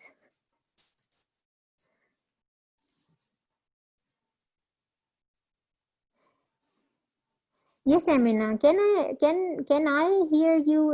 It has been long since I heard you. Yes, Amina, can I open your mic? Or would it be just futile? Yes, Amina, what's happening in this excerpt? Assalamu alaikum. Yes, wa alaikum assalam. Ma'am, actually I'm not getting the exercise, therefore I'm silent. Achha. I knew unmuting you would be futile. Anyway, people, please start reading. Your midterm is round the corner. Matlab, start being serious. You got a lot of time to study. Anyway, let's go to Uzma. Yes, Uzma, you may unmute yourself. the very first word, okay, that plays a power because here the moment she says okay, somebody who was talking to someone, they stop talking altogether. Yes. And then the Yes. second thing was, what I want to do first was, of course, this is again an order that he wants the registers to be run through before that. And then maybe what I'm understanding, I'm not sure whether I'm right or not, when it is said that just going through some of the dates that have already occurred means that this homework has not been done already, again taking the boss light, and now they're doing it when she is asking them to. Maybe that is it. I'm not sure whether it is right or not.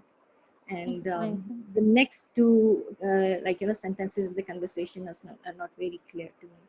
I did not read it from the details, but this is what I have gathered so far. Right. Yes, Humaira.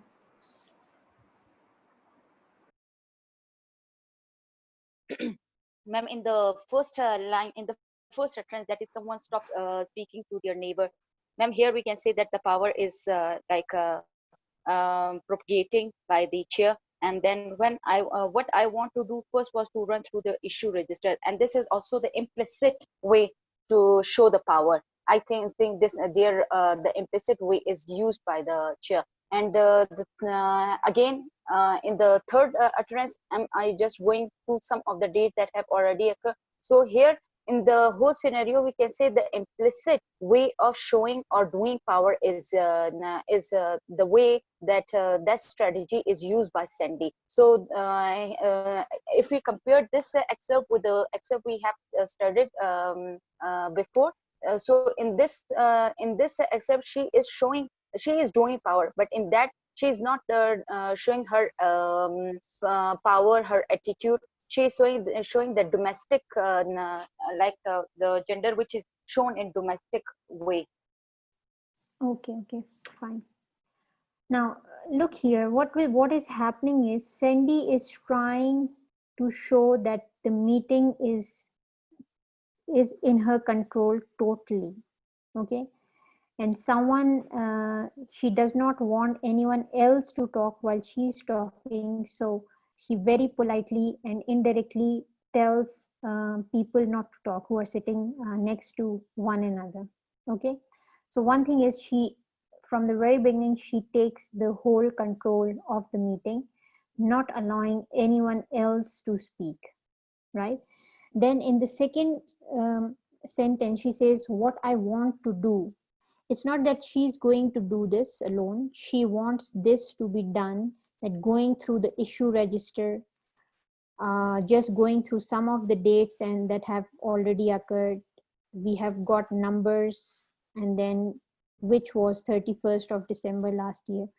All of this. Now she is shown to be occupying the floor. She is shown to be in total control of the meeting.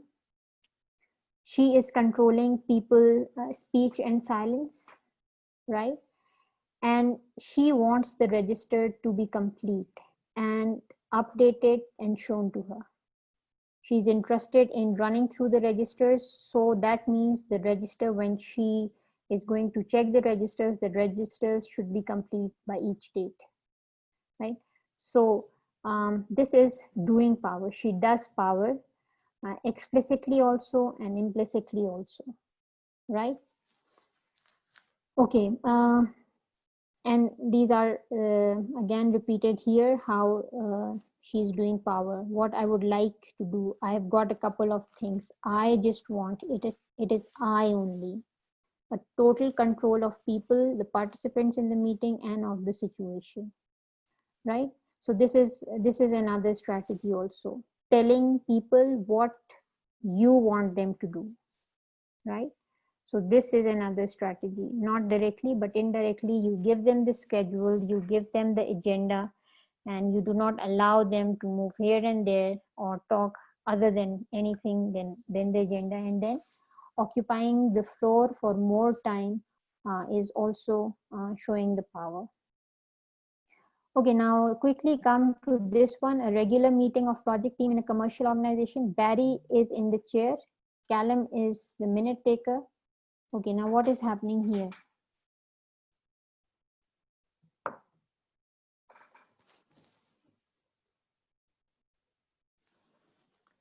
Barry is in the chair, and what happens? How is it controlled?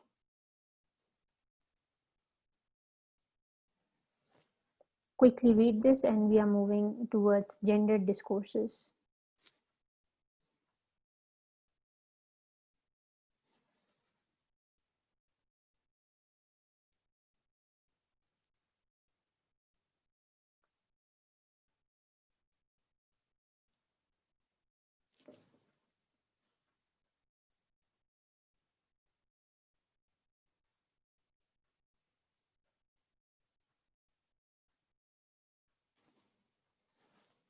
Okay, who gets what's happening here? What power play is happening here?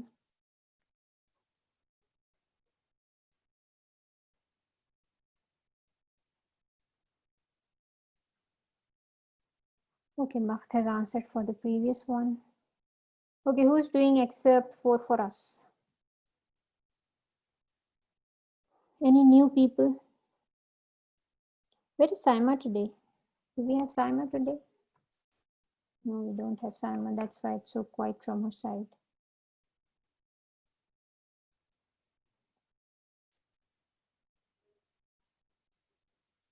Okay, Barry and Callum. Where Barry is the chair, but where does the power lie? Yes, Sadia. Yes, Sadia, unmute yourself. Ma'am, in this example, we see that Berry, she is saying, she's told something and she said, okay. And then Callum, who's the boss or the manager of this commercial organization. So Berry is saying something that we are going to do a focus session and she is not completed. And maybe she want to say something else and she's not completed yet. And Callum, he started that we have to focus the session this week, and he's telling the details to her, giving implicitly showing his power, and then he does not give any chance to Barry so that she may say something, and directly in the end she said that okay, thank you. And it was a power shown by Callum that he's not allowing Barry to participate as much, and saying in the third utterance we find that she was saying something, but her sentence is not completed, and he started imposing his power to her, and he's saying about those trainings and agendas, and then when he's finished, so Barry has no choice, so she simply said that okay, thank you. Fine, right. Yes, Uzma.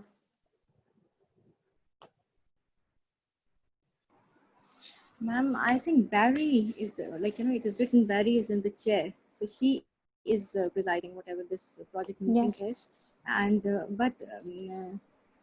although she's a boss, Callum knows more of the duties and the things, the way they are going on. So Barry only, she doesn't ask directly, but her okay means that the thing has started already, and she has instructed that meeting or whatever it is, it should start. And just one little clue she gives that we are going to focus on the session, and the rest of the detail is given by Callum, meaning though she is on she is seated at a higher level, yet Callum has more, as it is written in the details, that he has institutional duties, so he is more explanatory and more explicit about the details. And then Barry acknowledges his work, or maybe knowledge or whatever. That's why she says thank you and finishes off the meeting. Her thank you is also going to endorse the meeting and end that it is ended. Her okay starts the meeting, her thank you ends the meeting, being a boss. And but the rest of the time she is, you can say most of the time she's polite, not instructing directly, yet she gets the answer to her question. This is what I want to say. Okay, does Barry show power here? Is Barry doing power in any way, implicitly or explicitly? Yes, Humaira. Okay, Uzma wants to continue. Yes, Uzma. Just by I said that it is a little implicit power play here, because the words that you use are not directive or imperative. They're just still putting across the message that she has asked the meeting to start, or the explanation from the other side to start. these two words I've already said, that okay and thank you are just enough from her side, that they're starting and ending a meeting or conversation. Though it is done very implicitly and politely, you can say. This is that's it. Okay, fine. Yes, Humaira.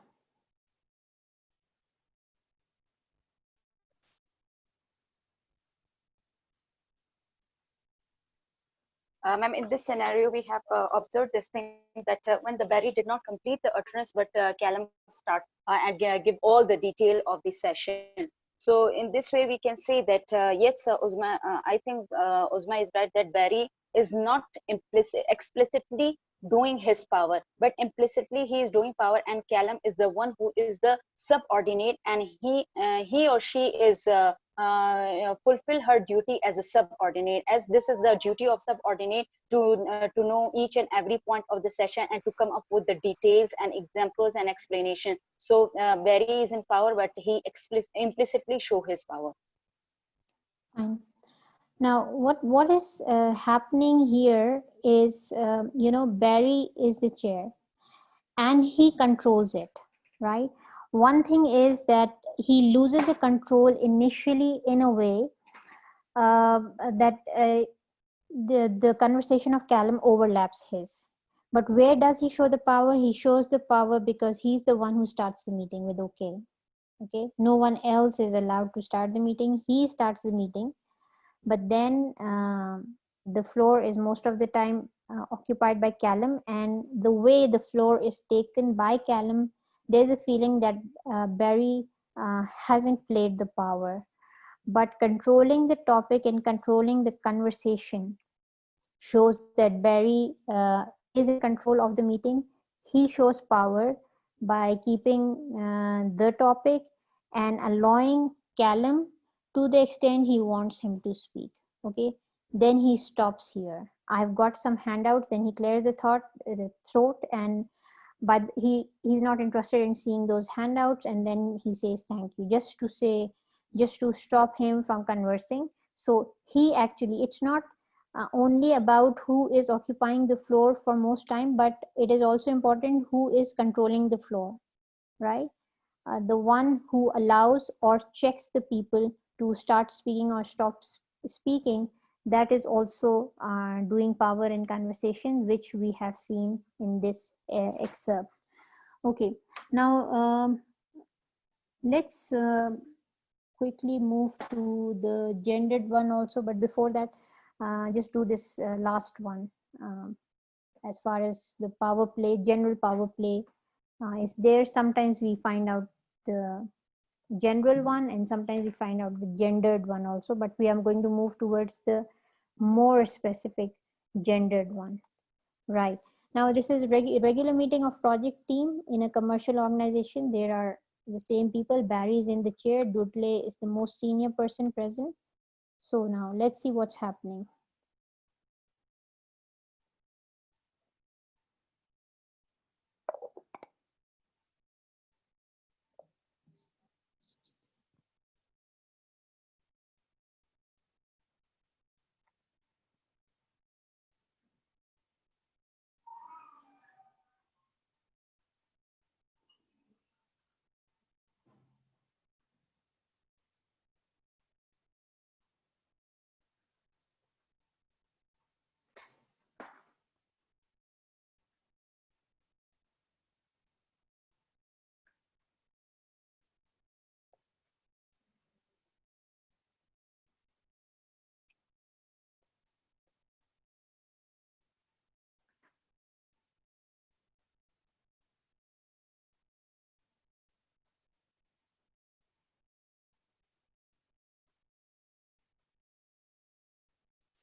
Okay.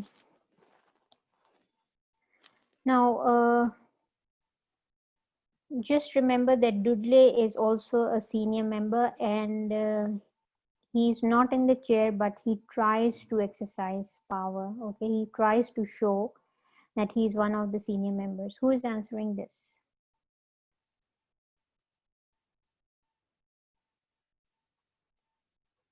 Can we move to, yes, Obia, do you have to say something today?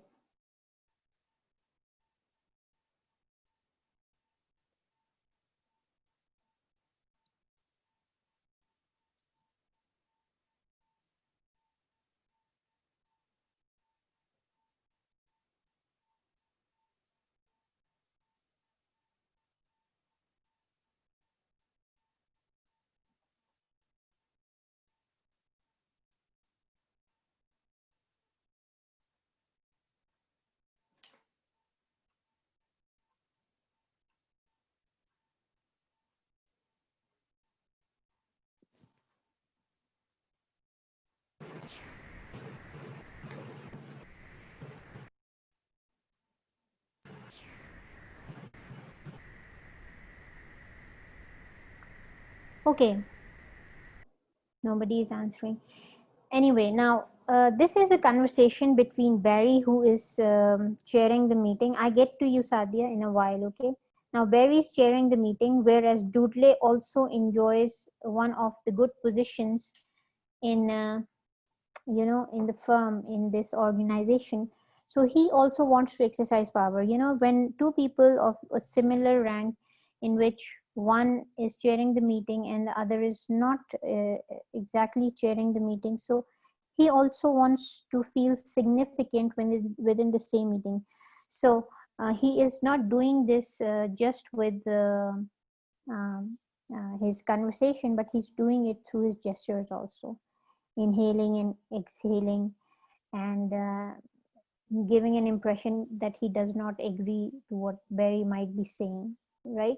So Barry, being in the chair, he starts the meeting. So soon after that, if not sort of at the tail end of that, and Callum should start to kick into those discussions in terms, and then Dudley inhales as if he doesn't agree. And Barry, seeing this, still continues. Coping, it is that how you, I mean. And then Dudley just, yeah, he exhales. How to plug Callum to Callum hasn't been really involved in this all, no. And I guess my concern is, how does this thing get started?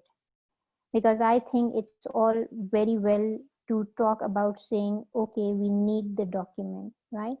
So Dudley feels that he does not agree to what Barry is saying, and he doesn't even know how it all began. Whatever the discussion is, how did all this matter began? He says that he wants and he needs to see the document. We need the document. That means he involves Barry, realizing that of course he is chairing the meeting, so showing the solidarity strategy also. But actually Dudley does not seem to be really happy with whatever is happening in the organization, and he is trying to control a meeting uh, in some ways. Okay, so he would participate once he gets to know the background, which he does not seem to be very much agreeing upon. But still, Barry is the chair. Barry starts the meeting, but Dudley occupies the same floor for I think more amount of time. Yes, Adya. Ma'am, what I have learned from this example is that Barry is implicitly showing the power that she wants to start the meeting and she's waiting for Callum to bring up the documents and all. And Dudley on the side that he's a senior person, so he likes to show his power, and initially he's by his gestures and taking the deep breaths, like inhalings, like he's not really interested at what she is asking for. His only concern is to start the meeting, and he is also asking about the document. So in the start, that explicitly he is not participating and he's not interested at what she is asking for. But in the end, he shows his power as being a senior person, that his only concern is to start the meeting, and he shows his power, and he occupies the floor at that time, that we need to get the document. Maybe very politely he says, but he is imposing his power and his concern on Barry, that we need that and we need to start the meeting. Right. Yes, Bhatt has answered in the chat. You can get there. She argues correctly, but that's nice. I got your participation. Okay. Now let's move to the gendered discourses now. How gender is played in the workplace interactions and what is implicitly and explicitly gendered.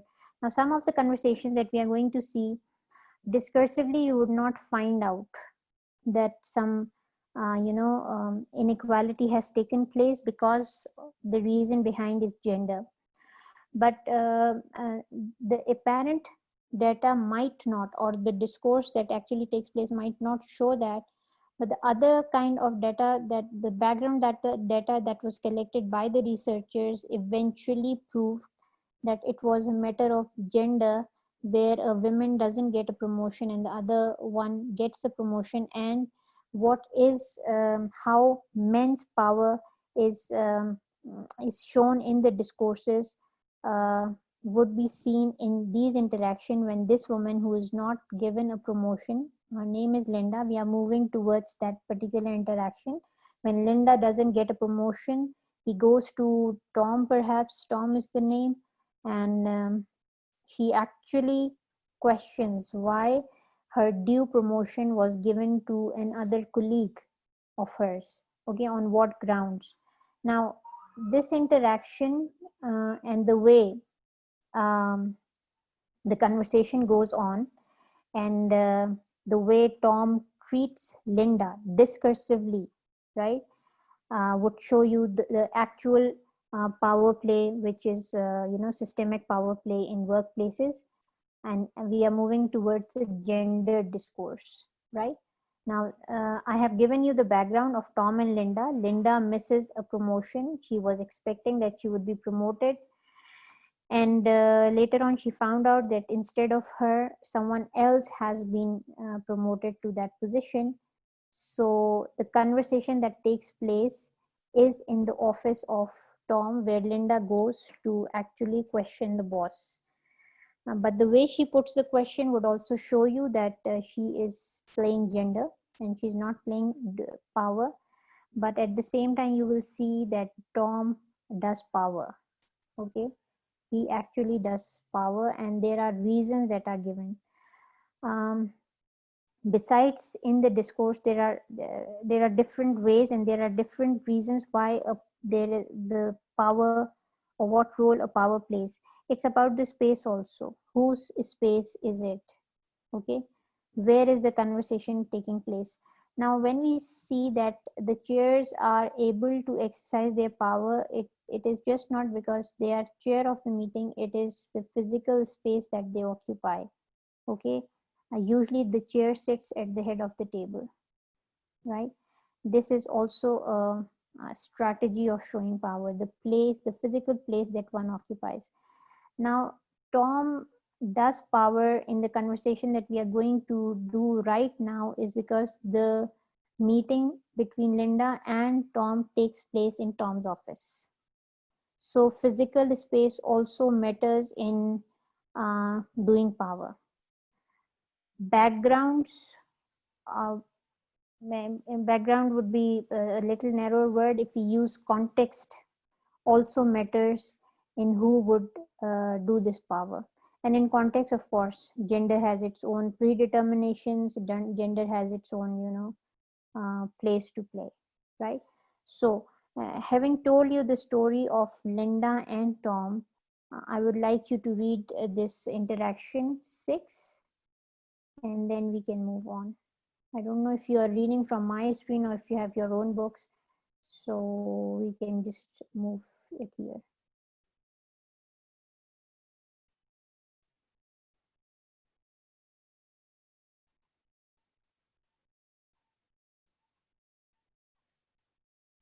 Okay, Bakht, I'm getting your responses, and I'm happy that you're participating despite the fact that we have connectivity issues listening to you.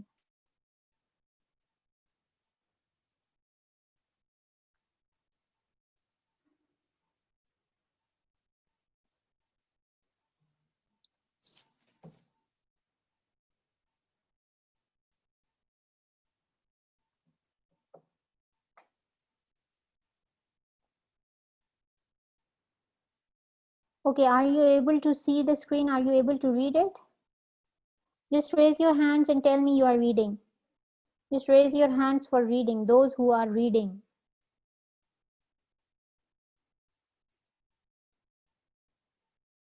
The same people are reading who are answering.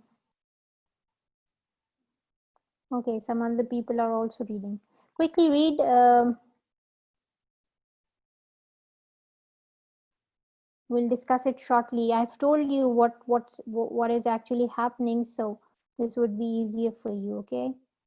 In that particular background, Linda is working, and with a lot of expectations that she would get a promotion, but when the promotion case come to the fore, she's not promoted, but she is brave enough to question the boss.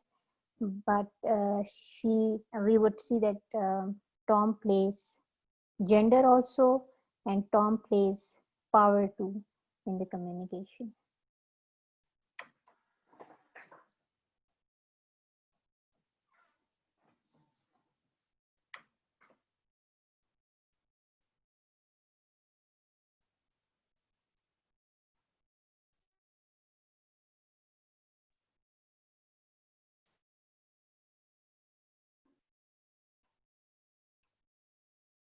Okay, Uzma is ready to answer. Who else is ready to answer and discuss?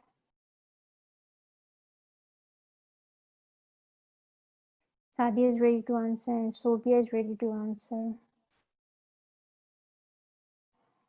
Let us take Sophia first. Sophia, do you want to say something, or you just raise your hand?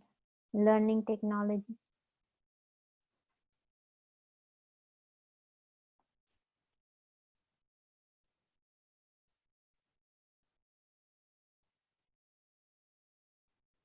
Yes, Sophia. Yes, ma'am. Can you hear me? Yeah, of course. Ma'am, as Linda is a woman, she's afraid to talk with Tom, and she's confused how to share personal issues and with him. So somehow I can't find this. Okay. That's fine. The first thing that you will find in this conversation, she has dared to go to the boss office, but you will see an element of hesitancy there, right? Yes, Obe, you're right. I'm muting you again. Who else is raising it? Okay, Faryal is there. Yes, Faryal.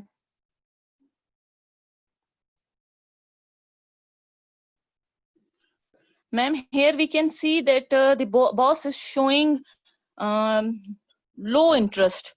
What Linda is saying about her, that why she's not given that post, and the Tom is answering like and then he said, just pick up your phone, and he's not interested to give her important. That's wonderful. Yes, this is another thing, when you are talking to someone who you feels is in power position, you do not pick up the calls, you do not go here and there, you are all ears to that person because you feel that person is important and that person needs to be heard, that person has the power. So but we see Tom doing other things also. He is not all ears to what Linda is saying, and that shows that he's not taking his complaint or his conversation seriously. Okay, let's go to Sadia before we move to Humaira and Uzma. Okay, yes, Sadia, what do you want to say?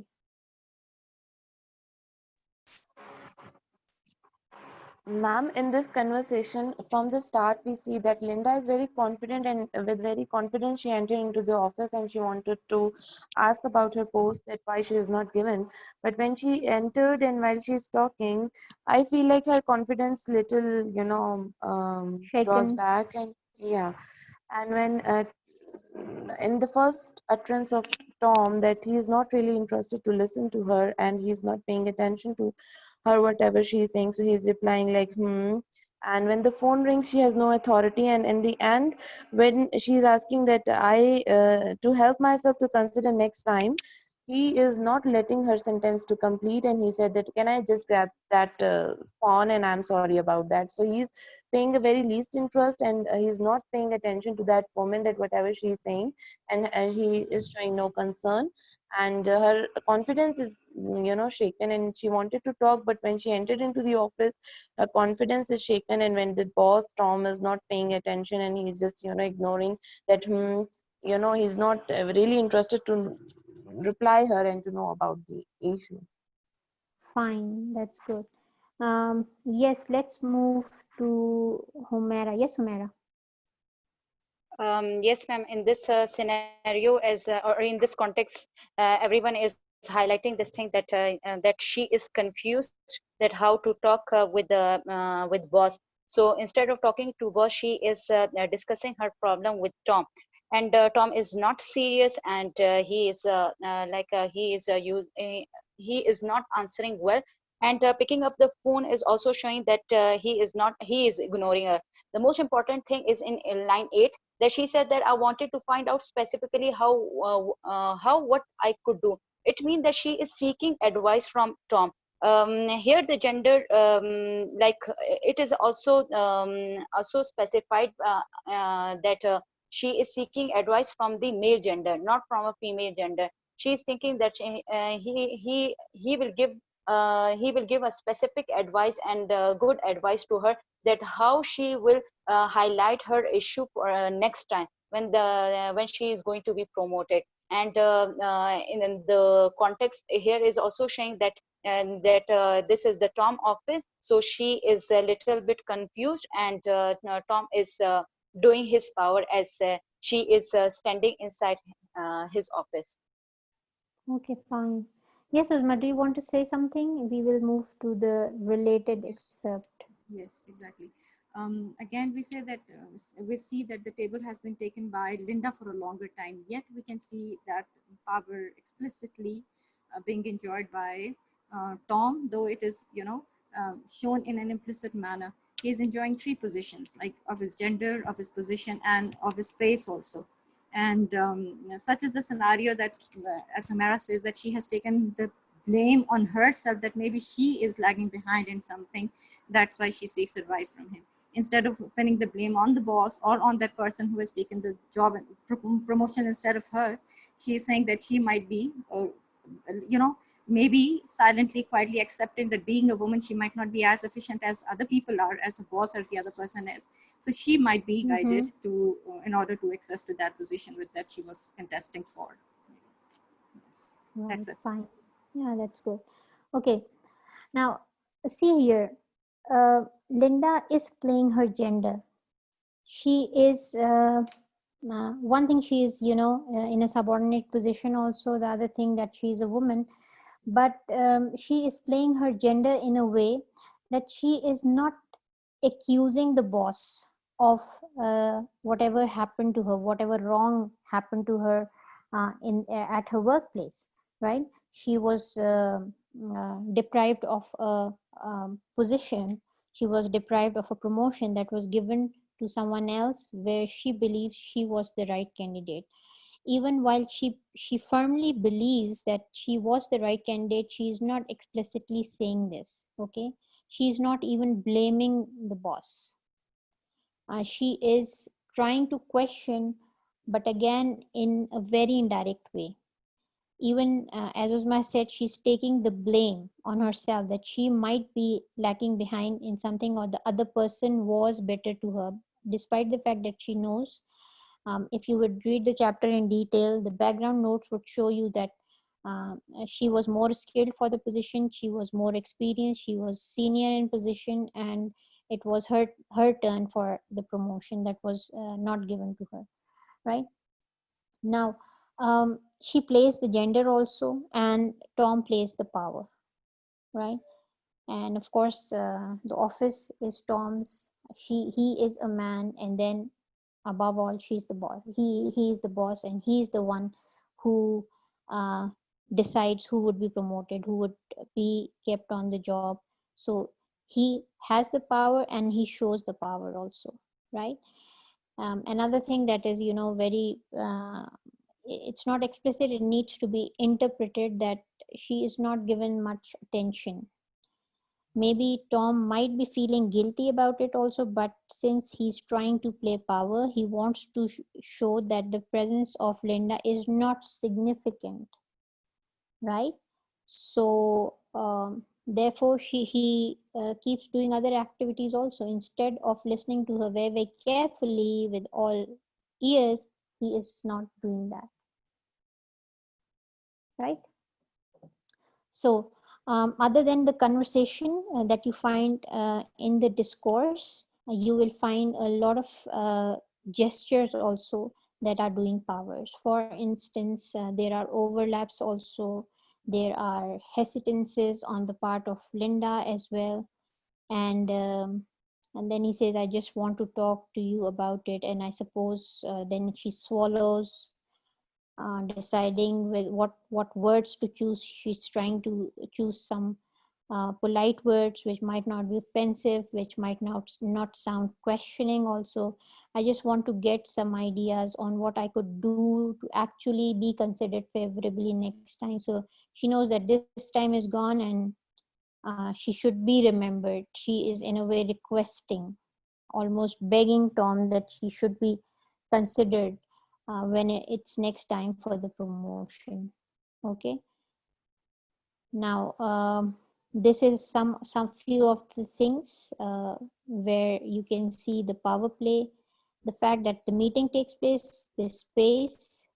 This has a number of consequences on the structure of discourse, including the way Tom deals with the interruptions of the telephone ringing. As the superior in this interaction, Tom can choose whether to accept or to ignore the interruptions of the phone call. Had he thought Linda important, he would not have taken this call. Okay. Now, a linked one, 7th and 8th, I would just quickly want you to go through it. It is all Tom here. It is all Tom here. Okay, the way he occupies the floor. Just quickly go to these excerpts, and then we are done for today.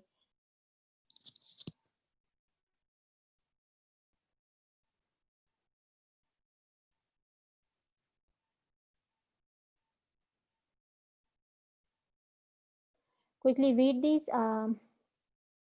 Let me check your chat answers also. Okay, Bakht wants to share a personal experience too, but Bakht, we are unable to listen to you. I'm really interested to listen to your personal experience also. Okay, Roxana is also right. Fine.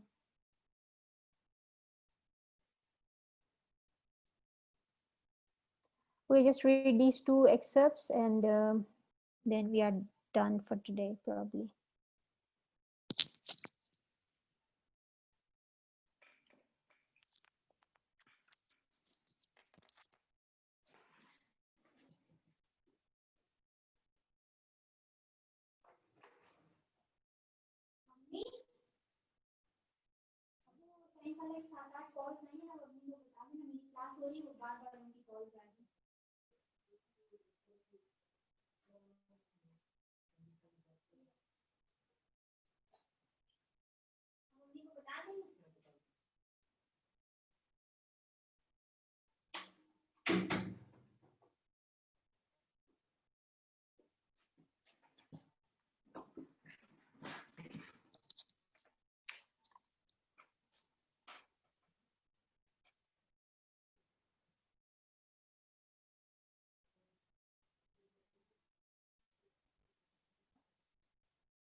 Okay, Sadia will talk about the midterm exam at the end of this class. Okay, no worries.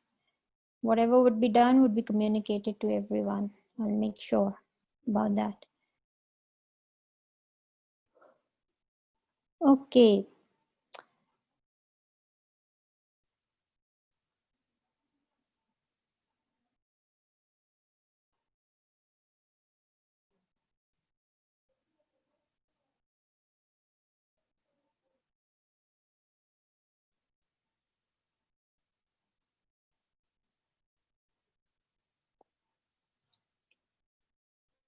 Okay, let's go to discussion and then we'll conclude.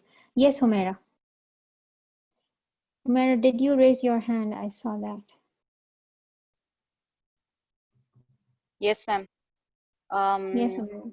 This scenario, Tom is again and again he is saying that she is not explicitly at some places he is explicitly showing that she is not eligible for that post. That was Jared who was eligible for that post because he was more practical than her. He was having skills and he was having experience, and so that's why he is selected for that post, and you are not that much practical, so that's why you were not selected for that post.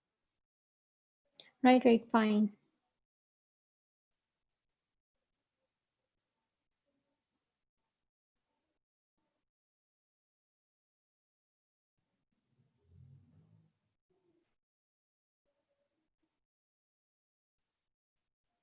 Yes, Uzma.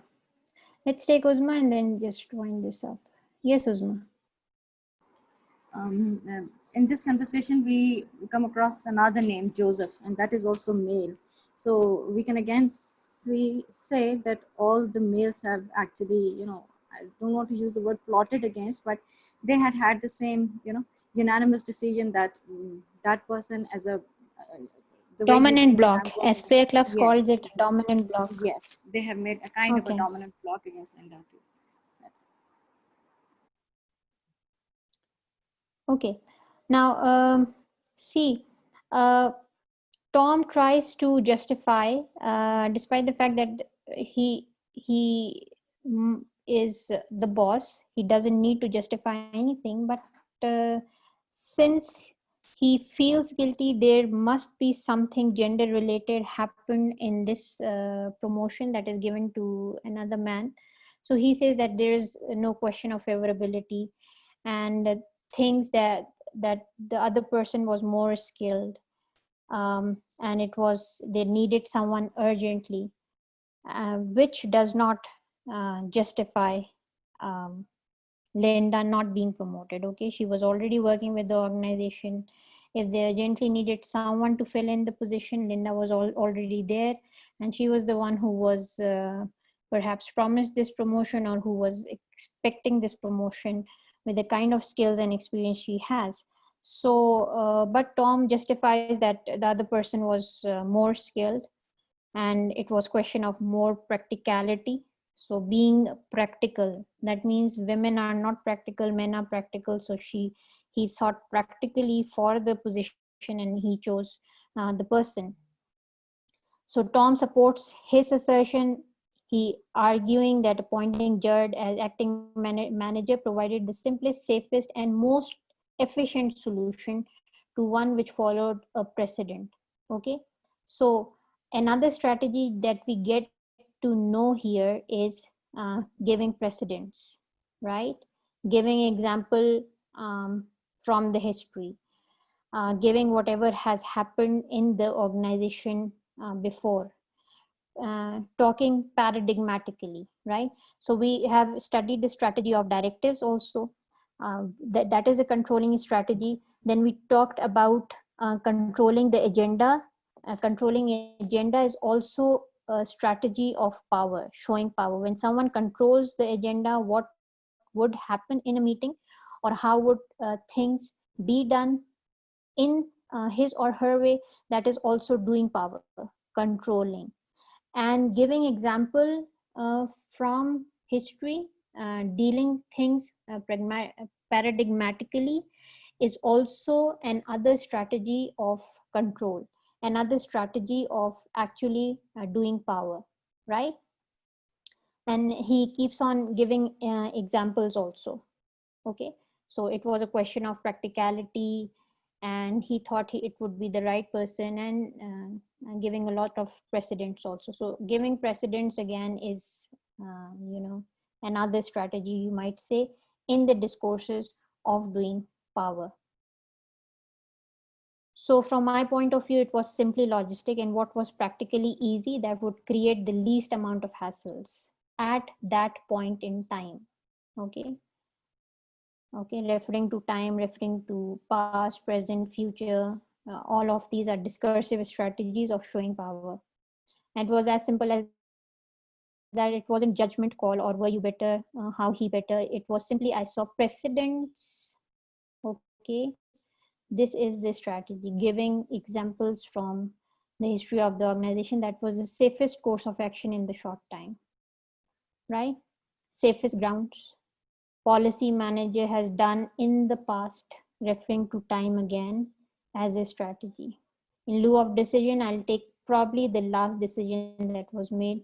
I'm more prone to take the least path of resistance, or the path that is more known to me, because the precedent showed that some person with abilities or skills like Jard should be promoted to that managerial job. So he has taken this path, which really was, Joseph had set a precedent before. Again, talking about precedent is taking examples from the past. I didn't qualify my decision other than look at the precedent. See how many times he has referred to his experiences of the past or organization experience of the past, and he even is ready to take a name of another person who was promoted to particular position in the past, and perhaps the organization performed well with that. And the skills of Jard and Joseph might be similar. This is what Tom implies. Okay, so Tom appeals to logistics, to what would create the least amount of hassles, repeatedly to precedents, right? Implicitly, what the policy manager had done in the past. Okay, last decision that was made. All these are discursive strategies of showing power. Okay, now CDA or FCDA, if it was a gender discourse and we looked at it as a gender discourse, a conversation between a man and a woman. So CD here exposes the underlying taken for granted assumptions that enable power structures to recreate themselves and remain unchanged and unchallenged. Tom's appeal to the safest procedures, the simplest, more sensible, tried and true methods of dealing with a situation, namely to precedent, is a paradigmatic example of the way power relations are performed and systematically reconstructed. Okay, so in a very organized way, he tries to convince Linda that whatever was done for the betterment of the organization. Okay, to make the organization better, it was the right decision. It was the safest decision. It was a hassle-free one. And see how this is recreated, how this is repeated, how this is systematically reconstructed, basically. So all of this argument, which actually has nothing in it, it is only discursively constructed. It's only a discourse. Okay, it's only a conversation. There might be nothing solid that Tom has to say to Linda, but all of these are strategies of doing power. All of these, and conversing someone through conversation is also a strategy of doing power. It's only the power play that can, the powerful man thinks that he can convince people on illogical basis. Also, his arguments are not logical. If you look at them, these arguments are not logical. It is just to show the power. And in short, what he wants to say, that he's the boss and he has the right for the selection of the manager, and for the policy manager in this specific case, and Linda should not be questioning him. Okay, this is what he wants to say. The issue, probably one that you could address directly with Joseph. You might like to raise that as a development issue with Joseph because he's your immediate controlling officer, letting the matter go from his side and he's giving it to someone else, okay, getting it off his shoulders now, and sending this lady to another man for so that another show of power play can be done there also, right? So the problem doesn't get solved. It's all in the 9th, 10th, 11th, except you would see that Tom is speaking. There would be very little chance of me crossing paths with the of the policy manager, but I'll never override my policy manager unless I thought it absolutely necessary to do that, and that would be quite rare. Okay. Now, again, this is again strategy of telling someone what is necessary, absolutely necessary. So whatever he did was absolutely necessary for the organization. Okay. In this case, the selection of the policy manager.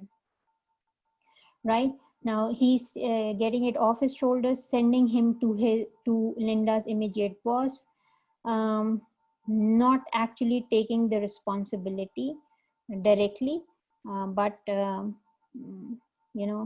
just getting it off his shoulders, in short. Okay, there would be very little chance of, okay, we have done this, Tom, that's really what it boils down to. So now, I mean, next time it happens and it does happen again, then yeah, sure, no difficulties. So giving hopes, maybe some false hope is also, he's in the power of giving hope. So this is also, these are also strategies. So discursive strategies usually are implicit, sometimes they are explicit, as we have seen in terms of directives, and the directives that are direct, and there are directives that are not direct. There are impolite directives also. Other than that, we have seen the strategy of controlling the agenda, and then we have seen the strategy of starting the meeting, then we have seen the strategy of occupying the floor, then we have seen the strategy of controlling the topic. So all of these are power show. Other than that, discursive, amongst other discursive strategies, we have seen the paradigmatic strategy of referring to the precedents. And then we have seen the strategy of involving other people also, getting things off their shoulders and sending the person to another person, involving, giving examples basically. Discussing things here and there because they are in the position of authority and they have they can tell whatever they want to. So here in this incident, when you will read in detail, see, apparently the whole discourse does not refer to gender, but since the participants that are there in interaction are a men and a women, therefore the discourse automatically becomes gender. And when you will read this in detail, you will find out in the background information that was collected by the researcher, you will see that gender had a lot to do in this conversation. And in the context of it, that Linda does not get promotion because of being a woman, she could not become the policy manager. Another junior or a person who she thinks is less skilled was promoted only because he was a man, and it is shown that he is being supported by the men in the office. Okay, interaction 2, I'm giving you for your homework. Please read. All those who did not participate today, please read, and I want your participation before starting with another chapter from Sarah Mills. We are going to look at how stylistically these gender discourses can be analyzed through FCDA at different levels. We'll talk about the pronouns that are used for men and women, then words, and the social expectations in terms of language from both the genders. We are going to do that in our next class. But before that, I would ask you about the second interaction. What's happening in the second interaction? You will be discussing it as we have done in the first interaction, right? Other than that, you have asked me about your midterm. Your midterm dates are in the first week, as I'll share this schedule we have received from the examination. Your midterm days are from the first week. I think it's starting from 6th July onwards. So I'll place my paper somewhere there. Other than that, I also like to tell you about your presentations. My lecture, I'll have 12 lecture classes, okay? 2 days of examination and 2 days of your presentation. That will make it to 16. I'll send you the topics, right? Now the topics that we would not be able to cover because of dearth of time, I'll give those topics to you for presentation. What you are supposed to do in them is, I don't know if you would like to work in pairs or if you coordinate in this pandemic situation, if you are able to coordinate to work together for presentation. I have no idea how you would do that. You can discuss it with your CR. If you want it to be a pair work, I would not give you a group work for your presentation, but presentation can be given in pairs. But the way I'm seeing it, taking the presentation online, I think individual presentation would be more feasible. Now, what I would like you to do, I'll send you the topics. I'll email you the topics by evening, and you will find research articles related to those topics, okay? Now, for instance, we just touched upon hegemony by Gramsci. We have not done that in detail, so people can present on how research is done. Basically, what I'm not interested in knowing different notions in CDA. We have touched upon almost everyone. I mean, everything in CD we have touched upon. Okay, we at least know the ideas. Now, what I would like you to do in presentation is to find out the researches that are done. For instance, this is one of the researches that we are studying today. This is a project in New Zealand, as I told you. So these are some of the practical research works. What it would do for you, it would enable you, to know how CDA researches are done, what kind of topics can be chosen in CDA to work in your thesis or for your projects, all that. Other than that, the semester would be over by, I think, the first week of September or so. So by then, I would like to have your assignments also. But I think you should start your assignments when we have done all the frameworks that are possible to be done during the classes. Okay. Now I think we would be doing WODAC, DHA. We would be doing multimodality, and we would be doing analysis of the pictures by Kress. Kress has given a framework to analyze the pictures and the videos and all that. So we would learn those also, those frameworks too. So you may start your assignment once you are well versed with all of these. Other than that, I have to complete FAIRCLUB also, that I left incomplete in December. I started with a newer framework that was easier for me, but I have to, of course, get back to FAIRCLUB framework, and I have to teach you how do you analyze text through FAIRCLUB. We have done the theoretical part. We have to do the practical part of FAIRCLUB that is remaining. Today was my eighth lecture. So probably in four lectures, I'll try to complete all of these, and then we'll have 2 classes of presentation. So by evening, you'll get the topics, or let me check if I can send you the topics right away so you can start doing it.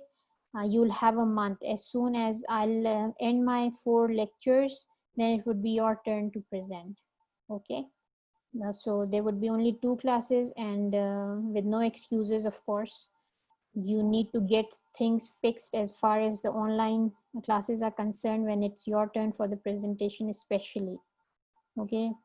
I don't know how much you can manage, but let's see some alternative ways also. Okay. In case you have genuine problems, connectivity problems like Bakht has, he's often not audible to us, I might ask you to send me your PPTs. Okay, not the copy pasted ones, but something with your understanding, or I might ask some alternative to your PPTs. Okay. Other than that, keep 6 July as your tentative date for midterm. I'll limit your course for midterm also, and I'll coordinate with your CR for that. And let me check who is giving you a class tomorrow. If someone is giving you a class tomorrow, well and good. I'll be in touch with Dr. Sabah and Dr. Shumaila. Humaira, you also ask them. If no one is willing, and if it is possible for me, because tomorrow I have my morning classes also, so if it would be possible for me, I'll conduct your 9th class. Okay. And you see, there are 15 participants by the end. I'm ending this class, there are 15 participants. Half of the participants are not there. We started with, I think, 20, 22, 6, 7 are gone, I don't know, or they are dropped because of connectivity issues, right?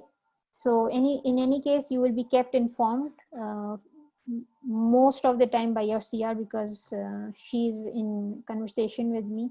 We'll coordinate, and then I'll tell you the syllabus also, but tentatively you can keep 6th July as your examination date. Okay. Again, you can leave your queries on my LMS. I have opened the chat tool for you. You can go there, you can leave whatever queries you have related to the lectures or related to any other thing. I've already told you that I'm unable to upload books on LMS. IT is fixing the issue for me. So for the time being, I'll be sending you, I'll email the books to your CR, and you can have those books for your readings. Okay. And this is all from my side, right? I'm putting this recording on hold now, and the recording will be available by evening on your LMS for all those who have missed the discussion for today.